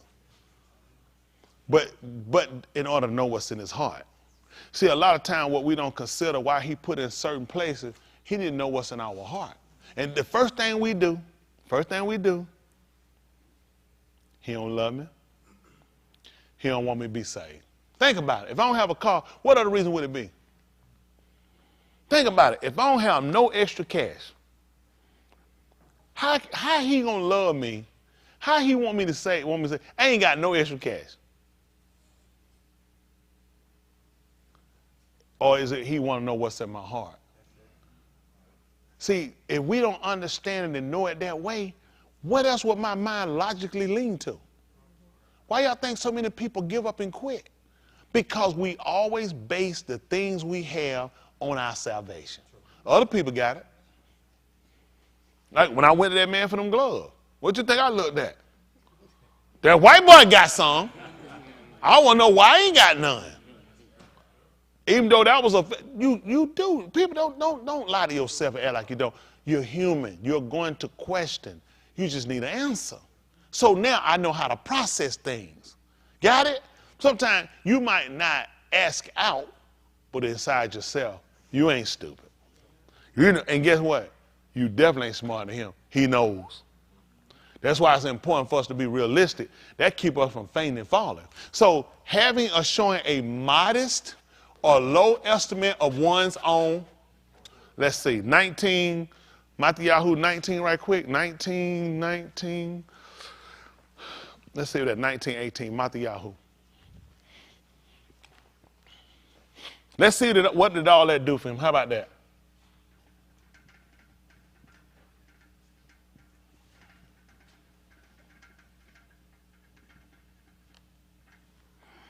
Yahuah 19:19.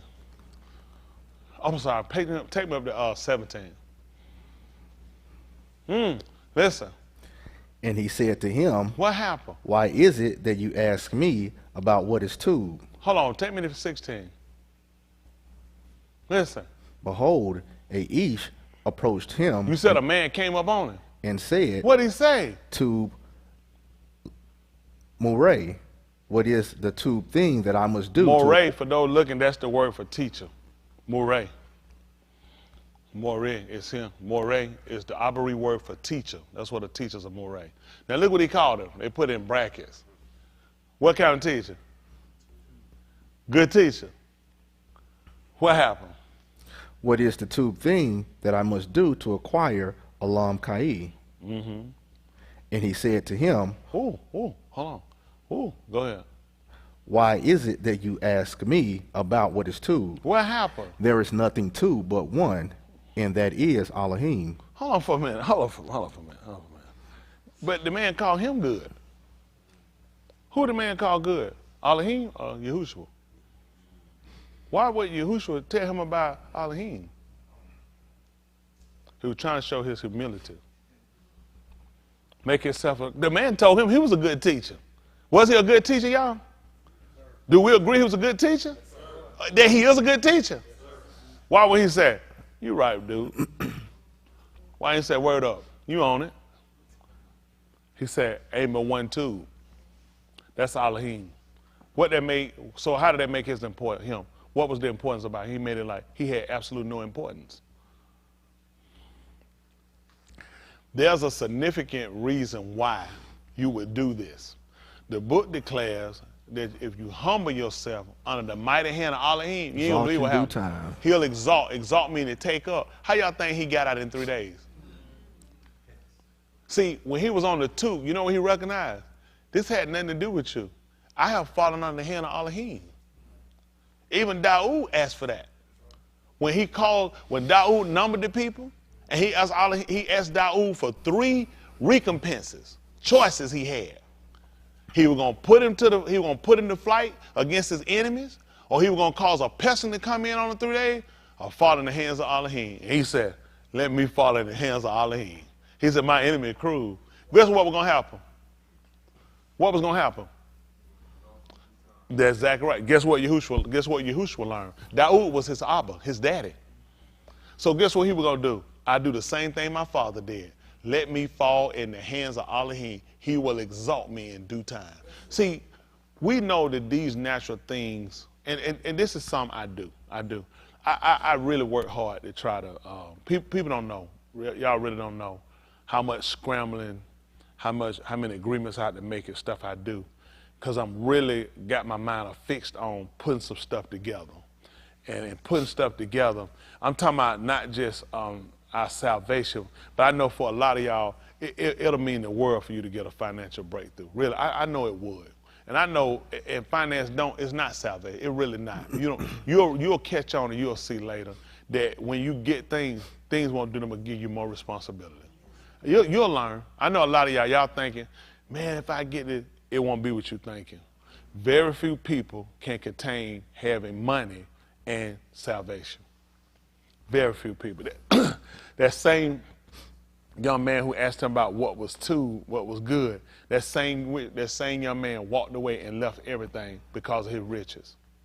The book says he had much possession.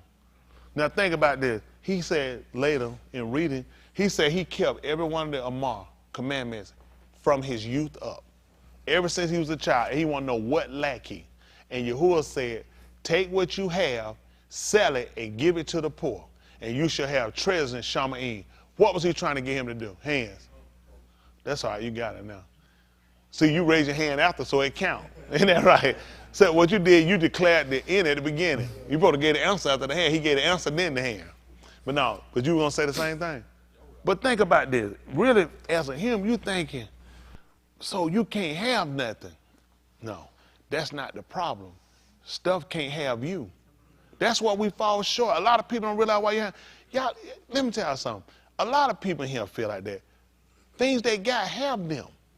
Don't you know the book talked about those that have those things? He said you're supposed to be ready to communicate, ready to distribute. You can't have goods and not distribute them. That makes no sense. But how we think today, everything we get is ours. It's not your. Why would he give me all the stuff for me? Tell me how that'll benefit. How's that a benefit? I got everything. How's that a benefit? How does that show him? What are they going to say? Woo, man, he got everything. Woo, man, look out. He got. Is that what you're going to think? Anything Allah he give you got to be a benefit. That's how you know whether or not he gave it to you. Who you helping with it? Who benefiting from it? Just you. That's just being honest. People don't realize something. Things come with responsibility. People have no idea. I used to say all the time, man, I get rich. Man, I don't have to work no more. Man, I get all those lies. And no, I ain't rich. I would have been rich. I'm not rich. I done came to grips. I ain't going to get rich. Because as soon as I look like I'm going to get $1, somebody need 5 of them. But it just come with, y'all don't realize, I don't really, if I didn't have all the things I had to deal with, I had to do, I've been with y'all. I wouldn't have to work like I work. Now I can have time, I can read the whole Bible every week. Every week, non-stop. I just read. I say, what else I got to do? Every time I look around, some.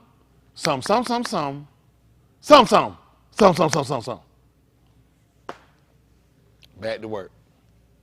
Back to work. You go yourself. Got the whole world on your shoulders. But I mean, that's what he give you. He give you a talent, he give you a gift, a baraka, baby, do something. It ain't, only way you know it's him, it's got to be to benefit other people. It ain't what people thinking. It'll drive you. A lot of people you have money, you'll see what I had to do. It's a whole lot more to tell. It's brain. The day I was going to leave my phone, I was going to get rid of my phone today.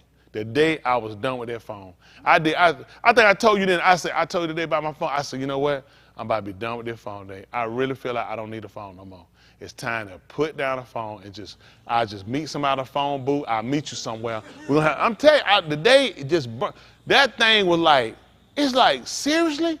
And everything was like, it was like now. Everybody was like now. It's like everybody can't be now. It's no way everybody now. But that's where it was. So it was like, you test it like now. I said today, I said, you know what? I think I might put that phone down and just give that phone a break.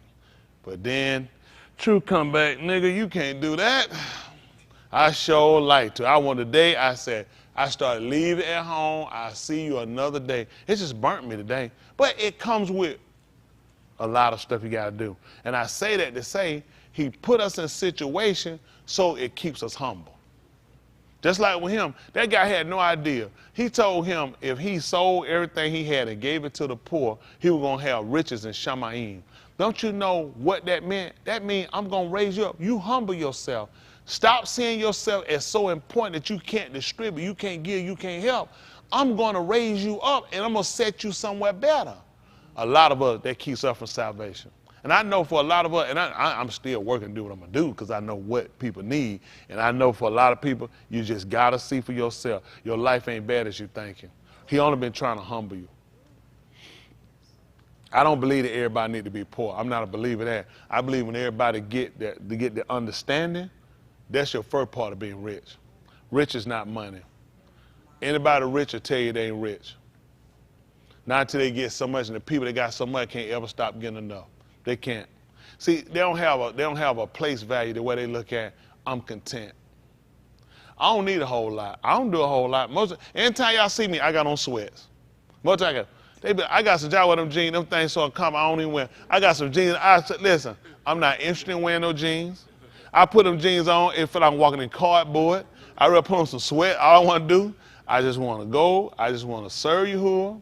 I'm going to do a little working out, then I want to smoke. Yes, and I want to run Haven and Jaheed down. That just helped my heart. I don't know, everybody, I ain't going to stop it either. Who else feel the same way? If something make you feel good, why you got to stop? I be feeling good, it don't hurt me. Jaheed, how you feel when I run you down? I love it. He said feel bad. I love it. I mean, it make me feel good. I mean, just swing out on him and just tell him where you at. I can come and kill you now. Listen, if our heart don't condemn us, then if I felt like, oh, that thing hurt, but then what? That thing feel good. How many of y'all, if you throw the rock at Hayward, even and it didn't hit it, but it went real close and real fast, hit it duck. How many of y'all that'll just tear you up? That's what I thought. How many of y'all you couldn't sleep at night? How many of you throw that rock and Hayward had the duck and it barely missed and you'll say, I almost did it. Don't let it out. That's the only way we're going to get in. We got to be honest. That's it. See there? See, we need to be able to get it out. Isn't that right? Get that hate out. Hate. Come on. Hate. Hate. Hate. Keep that. Slow down. Hate. Hate. Come on. Hate. Wood. Come on. Hate. See? It go together. And no animals would kill during their family. So this what one look, and he said to him, why is it that you ask me about what is two? There is nothing too good but one, that is Elohim. But if you desire to enter into Kai, keep the Amar, keep the commandments. We'll move back up to what we had right quick. I just wanted to show them that. All this is about humbling, about showing yourself as no significant. A lot of people here, that's not where you're at, but we're working to get there, everybody. Wherever you ain't been, we working to get there. How about that? Don't stay there. If you ain't there, don't stay there. Let's get to where we got to be. You shall remember Zakar all the way which Yahuah, your Elohim, has led you in Bamar these 40 years in order to. That's how many put there. That's how some of us, if it took them 40 years, why do you think you don't get in a couple of weeks or a day or two? Think of how much baggage these people had to have in them. The reason it took 40 years, just be honest, 40 years? It takes 40 years, and we won't be saved tomorrow. Think about how much stuff you got. Think how many hang-ups you got. 40 years to get me to humble and realize, let's see what kind of stuff he do to her. How about that? Come on, real. Well, hold on, let me say that part. Whether you would keep his commandments or not. Listen. He humbled you and let you be hungry. Hold on, let's try this again, because I'm hearing you leave, but I ain't saying none of that. What did he do? He humbled you. And let you do what? Be hungry and fed you with manna, which you did not know, nor did your Abba know, so that he might make you understand that each does not kai by lakam alone, but each kai by everything that proceeds out of the paw of Yahuah. Now, you would think, is that what it take to tell me that? Think about it. How many of y'all done said you've been so hungry, you heard other people, you've been hungry, you so hungry you could die? Or you maybe heard somebody, or you said you so hungry you could eat a horse. All these things, think about it. That. When you say that, although it's not literal, but you say that and you don't realize in what you're saying, then you're saying that food actually that's the only way you living in a sense. So think about where we get that from. Man, I'm so hungry, man, I could die if I don't get something to eat. And you don't think nothing about it. You say, we're just a saying. But look what he did to get them to realize, I don't want you using that saying. I want you to know how you live. We don't think about, do you understand it? Think about this. He wanted them to know that what comes out of my mouth plays a part on you living or dying right now. You can live or die right now based off of what comes out of my mouth. So how do you think, what kind of reverence you think these people had to give him when you consider that all this man had to say, I'm just hypothetical, die. And it ain't gonna be next week. It's instant. So now, it allowing and them seeing this allowed them to realize if I'm living, this is not by any resources of my own. It's simply because I'm in the conversation of Elohim. Elohim speaks the same life into me that he spoke in Barashit, that he said, let there be light. And what was there? I get up in the morning, before I get up, if I had to go pee, I pee going like this, and sometimes I don't hear water, I don't question it. You just can't question things, just keep going, blame it on your wife when you wake up. That's whoever, they'll just put it out there. But anyway, I just be considering, because little things that I didn't think about as a younger man, I used to just get up, I think about now, I used to just get up and just go. I'm serious, I used to just get up and leave. I used to go to sleep, I wouldn't think that, listen, I make my business polite if I go to sleep.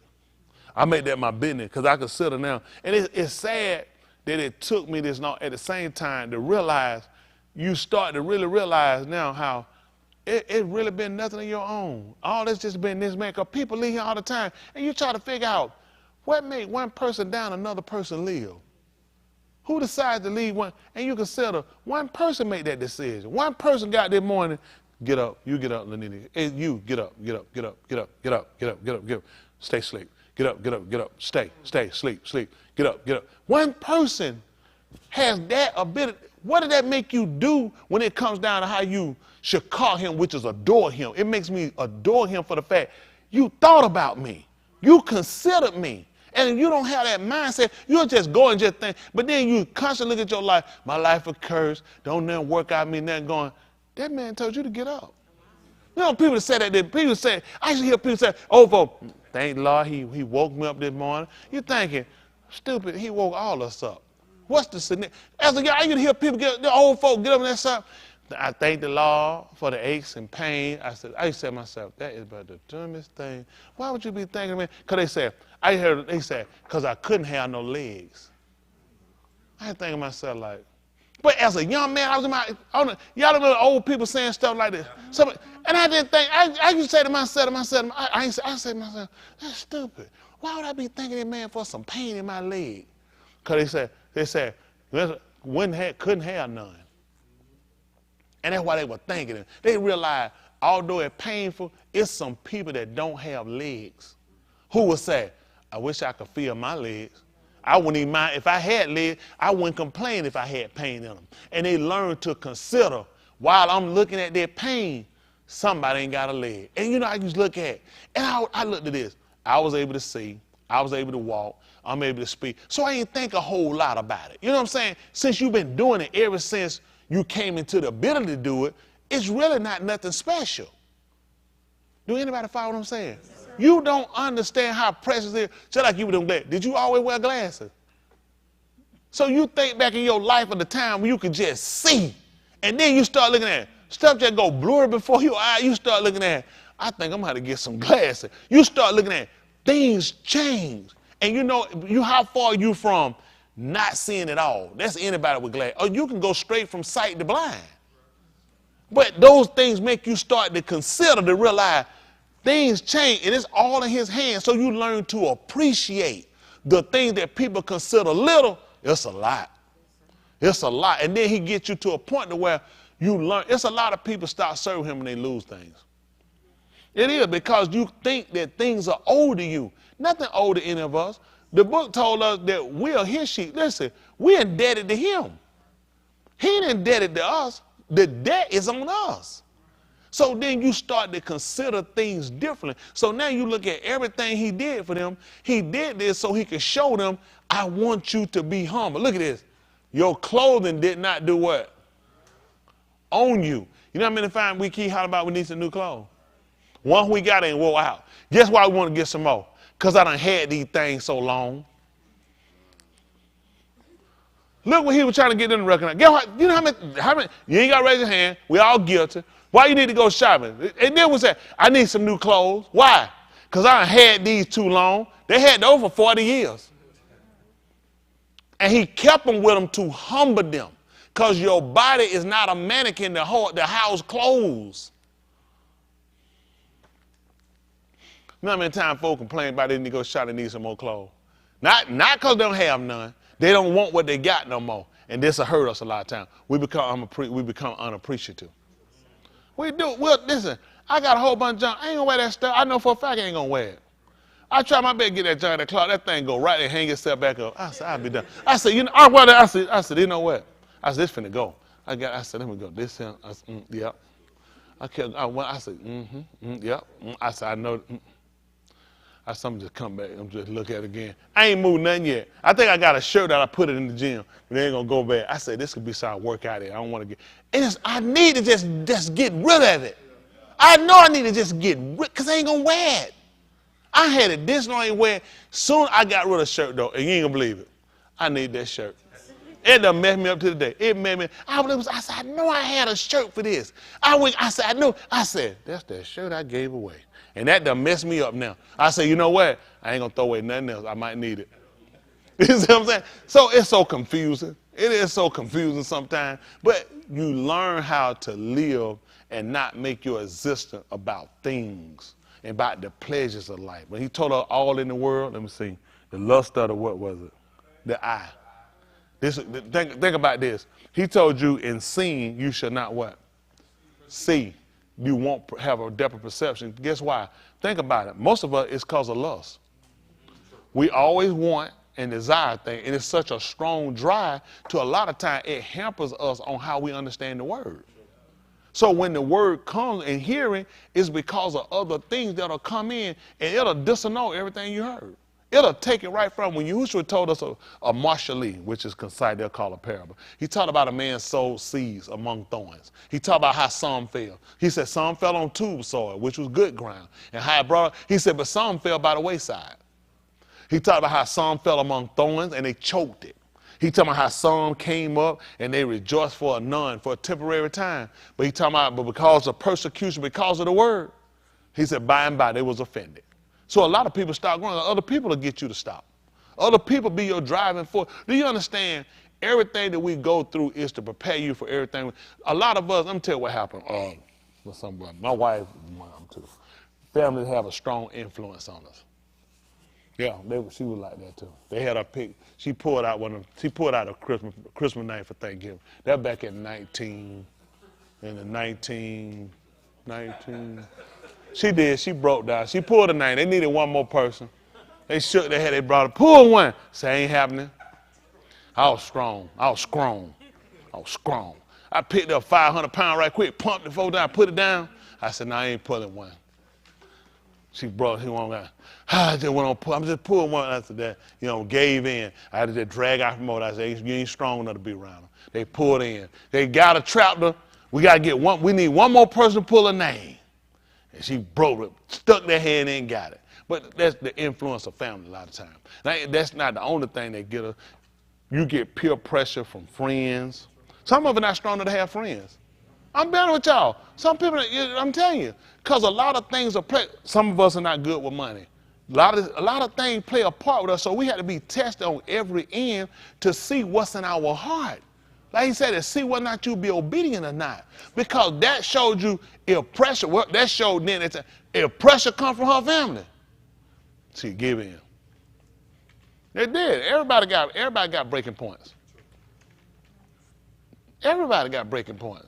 So that's why you start learning how far you go with people and what you get yourself into.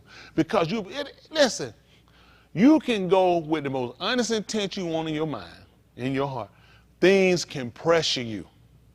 And when that pressure comes, you can justify and you can rationalize anything. We all do it. I can do it. That's why we had to get the word. Like he said, only reason he let this happen, so guess what he let you know? You need to know what's in your heart. Now, if you'd have asked her before that and say, you'd have asked her like back up in July. Say, if your family had a Thanksgiving dinner and they needed you to pull a name out of the hat. For Can you pull one? She probably said no. But when she got there reality, with that pressure there, and they said, listen, you holding us up. If you really just don't pull the name, but her sister just needed to trap her in and say, you want us. So you had to, I'm being honest, that's people. But he put you sometime, let me tell you something. Our failures sometimes come and through the corner of your hood, he allows it to be a lesson to let us learn and say, you know what? That's done. My family, they never had this, they'll tell you, ask them, so when time? I said, done. When I watched it, I said, you ain't never got to worry about me no more. It'll never happen. They kill everyone in there. I ain't interested. I ain't coming. All can fall and die at the same time. I'm not moved. Because I want the people, I mark to remember you. I see where you at. Because I told you before I came what we weren't doing, and you did it anyway. So I learned you'll do that. That's the type of people you are. This is what you do. My wife, she try to look, I don't want to talk. You like that. I just got to watch a nigga. I know a nigga when I see a nigga, and I never forget a nigga, and I know you that type of nigga, you'll take me right on out with you, you can forget it.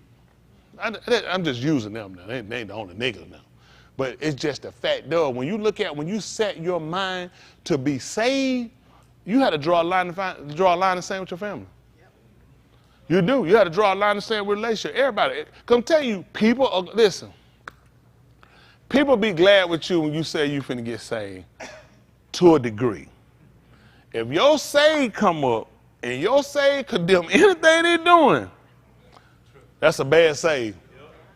Now, if you get saved where everybody can still do what they want to do, that's a good save. If your saved look at us funny and they say, Grandma going to hell, you done. Let me get this straight. Let me just ask you a question. Hold on. Big Mama going to hell. And where you going to be at when it get out of your mouth? Where you going to be serving at? Big Mama going to hell. Granddad was chairman of Deacon Bowl. Granddaddy wasn't saved. That's all I'm asking. Granddaddy wasn't saved. You got to be careful how you answer that. Saved. You got to be thinking, where my gun at? Because you say Granddaddy, chairman of Deacon Bowl going to hell, this could be deadly. But I'm just saying, people will pressure you. And when this coming, you got to realize this is a real test you got to stand. People don't realize, and with doing it, you got to realize, think of what we talked about before, how he said, I came to sell a sword. You know how hard to cut, if somebody cut you, what is that, a nice feeling? That's a hurt. But at the same time, the hurt is you, just like when they give you a surgery, anybody had a surgery for anything, a cut? What, you were able to pop right up and go? What happened? Recover, it'll take a while, don't it? That's a cut. That's how it be when you're dealing with people and cutting away from certain things you do. You're going to have to recover. It's a hurt. It is. But then you got to look at, but it's a benefit because you start looking at you removing something or you're disconnected from something. That's a hurt to you or a liability to you. When it comes to your salvation, you got to weigh everybody. It don't make no difference who it is. Because at the end of the day, you're looking at the decision you made is for your eternal life. You got what I'm saying? Decision you're making now in this life is for your eternal life. There is a life that we believe, we are mine, that we will achieve after this life. But it's only conducive if we meet the measurements that he set the standard for now. Y'all got it? That's why he said, the commandments I'm going to give you, you're going to do them today. Today. Like Hayward, when we ask Hayward when he going to change, we ask him every time. We say, Hayward, your attitude and that.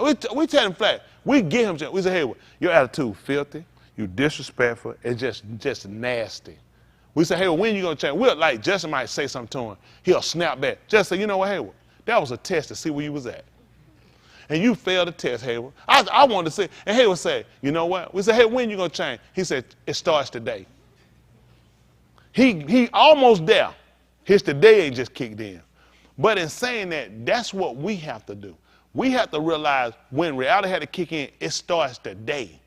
And when things happen, yeah, you need to know where you at. So you know how to reposition. See, a lot of it, you can assume you somewhere till different things come and happen. You really don't know where you're at. Just like them. He put them through all of this. You might think, why? Think about it. These people broke off from a way of life they was accustomed to, even though it was bondage. Same thing with slavery. Sin is bondage. When you're a fornicator, you can't tell everybody. You can't go to church and just tell, oh, yeah, I be fornicating. You got to lie. Just like I did. I ain't telling them folks I was going to the opposite. Well, don't come to them.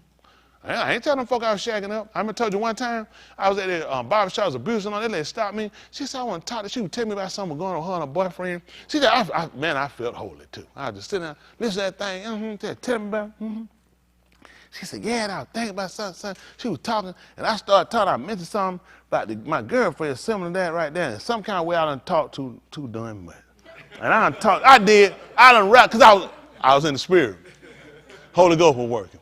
So I'm talking there, getting the information, they're going, and I'm talking about my girl, and I met her, and I said something. Some kind of way I came and said, we living together. She said, hold on. She said, you living with, I said, yes. She said, huh? She said, you living with a girl? I said, what happened? I stopped. I was like, I was trying to figure out what happened. She said, you listen, that thing was ugly. She said, you up here and give me some advice and you live with a girl. She said, you a hypocrite. Boy, that thing, I said, my girl, what? She wouldn't let me finish. Listen, she said, you living with a girl. Listen, man, that thing hurt so bad, but I needed that. Cause I was feeling good. She came to me now. What did I tell you? She chose me to ask me. And she had been saying, she's like, that guy out pretty spiritual. And I met around and talked too much until I was living with that girl. That she didn't let me get nothing else right after that. That was pretty much, that had got that. She was adamant. That thing hurt her pretty good because she wouldn't let go. But come figure, we young folk, you a sinner too, ain't you? But apparently she wasn't that type of something like that. She said, no, she said, you're a hypocrite. She wouldn't let me, I was trying to explain. And I was just getting smaller and smaller and smaller and smaller. But I need that conviction. All that just kept coming on to get me realize that cut me and realize it happened for a reason. At the time, I felt like I really was her. I looked at her, she was a hypocrite. She should have just shut up. And I realized that thing hurt me. And my judgment of her was called I was hurt because my state was. You know what I'm saying? But you need that, like I said, to show you where you're at. It is. We need that. We need these different things to have. You need to know where you at the end of the day. You don't want to do like we done our forefathers did. These people play church. They can look good and read about it. They know good way they understood what that stuff read. They'll be telling you a lot. It's no way. It's too incomplete. You don't even understand the basis of the conversation. Who was he talking? They make the thing like he's talking to everybody. This man was never talking to everybody. He was only talking to one set of people. Thus said Yahuah, the Elohim of Yasharal. Wait, good way you're a Christian Baptist. Stop taking that life. You don't go to language. You don't keep the days. You don't observe the diet. How you think that man talking to you? That makes no sense. These folks run through the book. Holy, I'm holy. You don't even know what you're talking about. The word is separated. Kudash. This is a whole lifestyle. This ain't no, I go to church on Sunday. This is retarded. But that's what they give you, and they make people feel good. And they put a lot of energy and hope in it. It's just completely off basic. And the truth be told, they don't want to know the truth. I was like that. When I was bad, I wouldn't let nobody tell me nothing else either. I was praise. I felt like better right. My pastor told me, and it took a whole new person to break me down there. I used to tell people, I told somebody one time, that thing right too. I said, I tell you why I'm Baptist. I said, Jesus was Baptist. I said, Jesus established, I sure did. I said, Jesus established the first Baptist church. But I shut somebody mouth, that thing, because I repeated it. I wasn't taught it. I was told it. And that thing was nice. I shot that thing on somebody. He said, where you get that from? I was like, huh? He said, where you got that from? Jesus was Baptist. Man, what about I said? That thing hurt too, about like that girl. You hypocrite. I said, it's two of them. I said, more of them jokers. And I said, but you needed that though. Because this is what you got to look at. The word of Yahuah is tested. And people are seeing all these people, God got, that's confusion. He told you Elohim is not the Elohim of confusion. How does that make sense that the Episcopalian, the Christian, the Jehovah's Witness, the Mormon Methodist, and the Muslim, and the Baptist, all these folk are the same people. They all God people. But see, think about it. How many of y'all used to believe that though? We all believe that because that's what they told us. How would that man come? How you explain the man again when you got all these different conflicting religions? all these conflicting practices. One religion, a man can't have a wife. Another one, he have many wives he want. Another one, he have one wife. One religion, you can't have but one, and you can't get another they dead. The other one, you can marry whatever name, because that one you got, you one saved, so you go get you a saved one. Then when that one mess up, that one wasn't saved either. Every time you mess up one, you need to go get a saved one, because none of them were saved, and you ain't never looked at you wasn't saved. It's just a whole bunch of mess. They have confused people so badly that people not really sitting down saying, let's just stop and go back. That's why I like the ancient.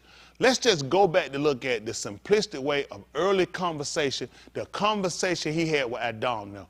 What was he using so they could understand? You got it. Man came along and man started adding complexity, because now you got to look at when anytime you deal with another culture as the conversation, or you deal with other people, the conversation starts to mature as far as it grows. So you start to put more ad lib in conversation, adding other words in conversation. Every word they use are not spiritual words. You got what I'm saying? When we're dealing with the book, with the Sefer, you're dealing with a spiritual conversation and what they call a spiritual way of life. You got what I'm saying? So you need to understand the basis for the conversation. You need to understand the Elohim, or the deity that you're serving. People don't want to get understanding. People just want to believe in the unknown, and things just happen, and it just makes sense, and it justifies them not meeting the measure of what he marred us to do. I want to know plainly what is it you want me to do. Okay? That's just being honest. Just get to the nitty-gritty.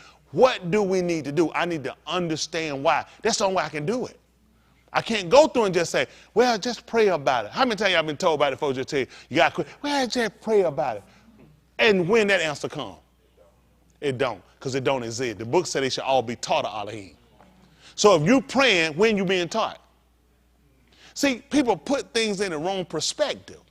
You're supposed to be taught of Elohim. To me, I like the angel because we get right back to the basic form of conversation when it came to how they understood things. What was their custom? Because there are things that they do that's custom for them. Y'all got it? These things they got you doing in Christianity, that's not the custom. It's not the custom. If you go to, you've been to the Middle East. I sit down and I do you like this. But over here it ain't. That's the problem. See, that's a problem. Anybody know Islamic custom? You don't show them the bottom of your foot. That's disrespect. The bottom of your foot got filth on it. See what I'm saying? But you know what you say? That's stupid. A lot of stuff you do stupid. You see what I'm saying? That's how important it is that you have to understand their custom when you read it. Because there's certain things we don't do.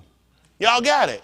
But because you sit in a Western culture, you will assume it's okay there. That's why when people read the Bible, they naturally associate with everything they do over here in the West. It don't make sense. This is the Yam, the West. That's the Abri word for West. It don't make sense. We look at Kadim.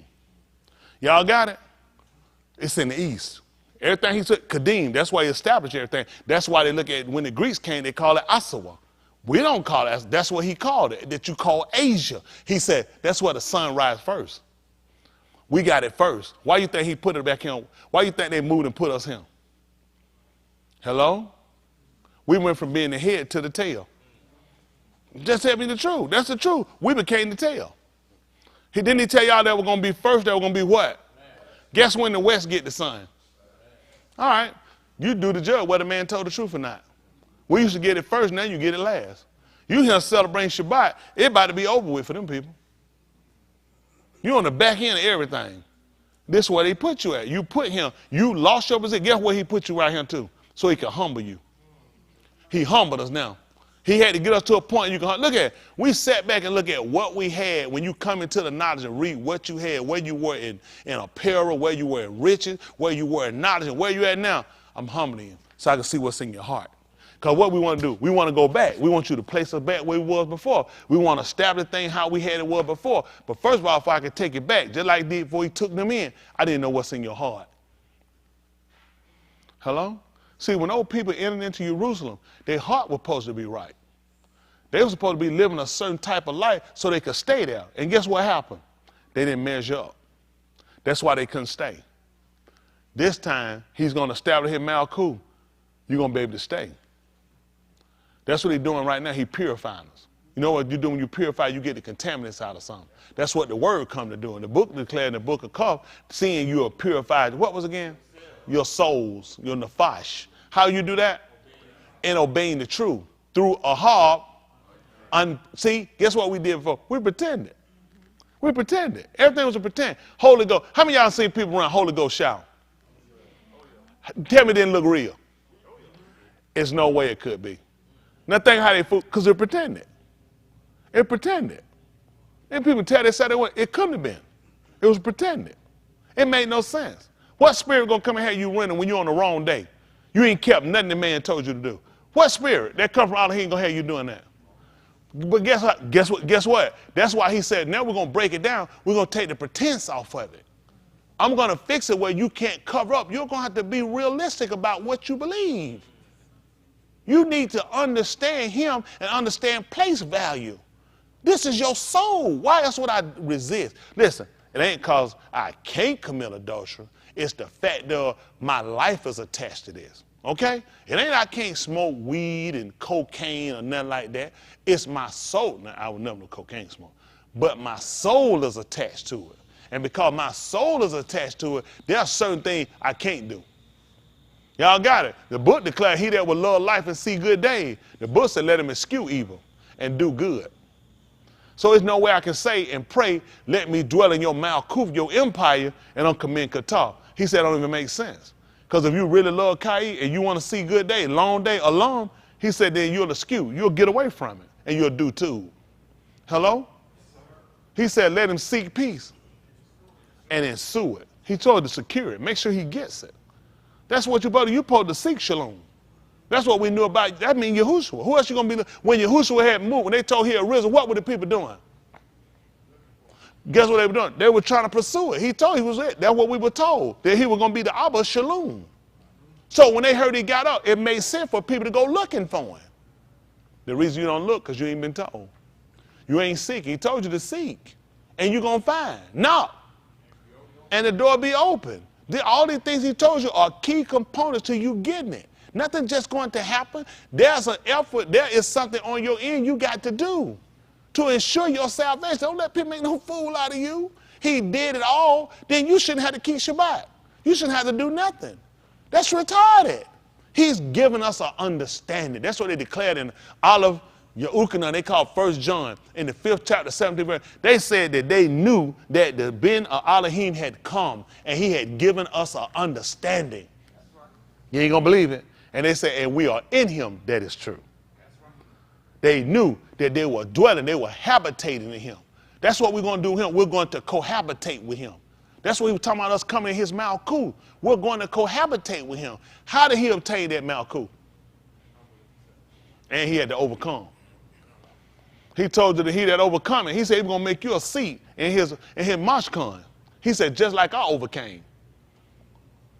Let me tell y'all, I'll try to get ready to let y'all go. Yahuah willing. Listen, let's be practical. And we hadn't been. And I wasn't years ago. It come out of practicality, being honest. That man struggled with everything just like you do.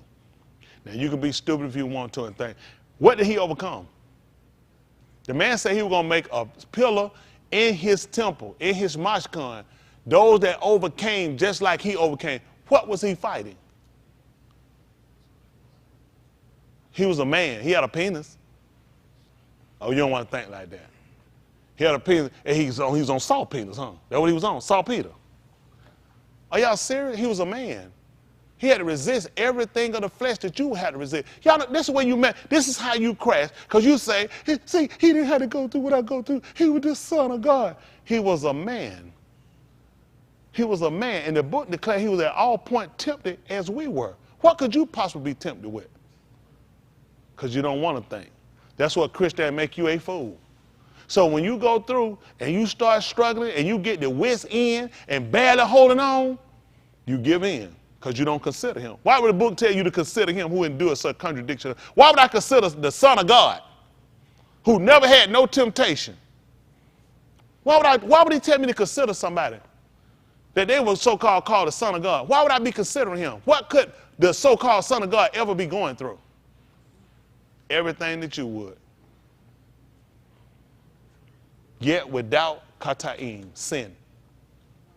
That's why he wanted me to consider him, because he never gave into it.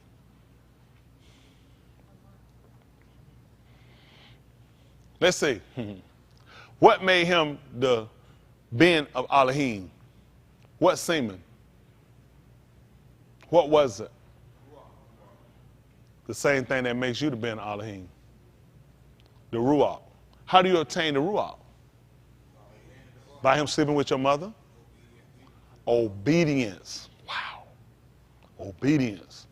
So by me obeying, I can get the same DNA makeup that he had. Which means I can be all point tempted and be without sin.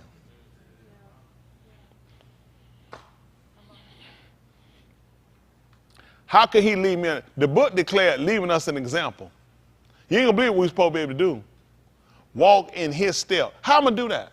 Think about the imaginary they give you about, they're called Son of God. How you walk in the steps of the Son of God? Think about it. That's not even imaginable, is it? Am I correct? So when you read it, that's nothing you can even comprehend. Let's think about it. This was the Ben of Elohim, the son of Elohim. Why? Because he formed and fashioned a man and put his Ruach in it, which was the word, which means his mandate was to meet all the characteristics of the word. Y'all got what I'm saying? Guess what he would have walked according to? The same thing you read, the Torah. Okay? The day when you hear it, you do it. That's the same thing he did. What he heard, that's what he did. Guess what you're supposed to do? You ain't gonna believe it. That would make you the Ben Elohim, or the Benin, the children of. Y'all got what I'm saying? The only reason it would tell you he left you the example because he showed you that a man could do it. We had never had a man to come before and live before us and not commit sin. Never done.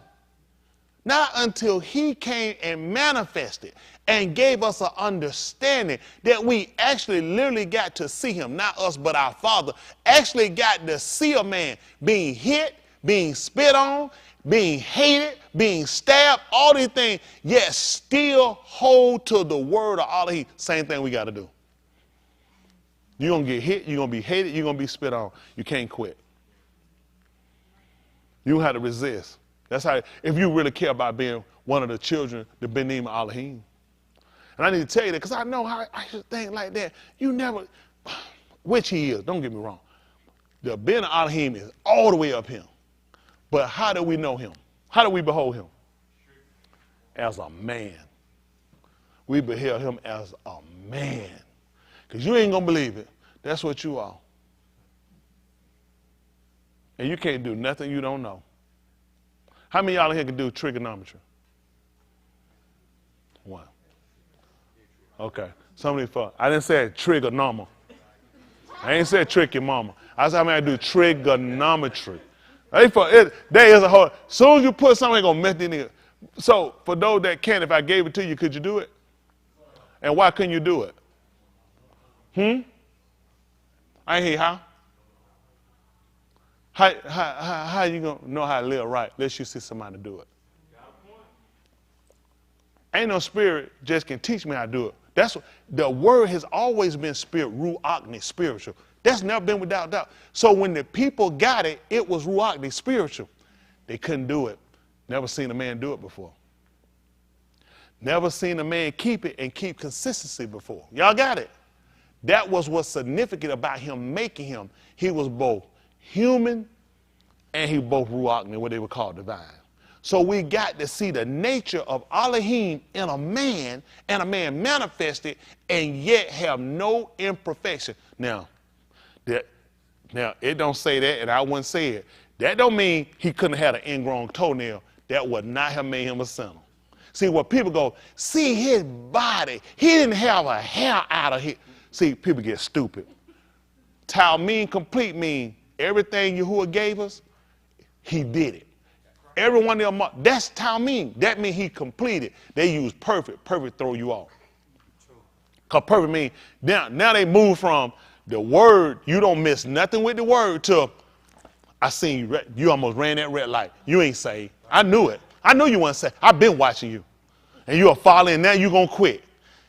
Dear God, Jesus, whoever you is.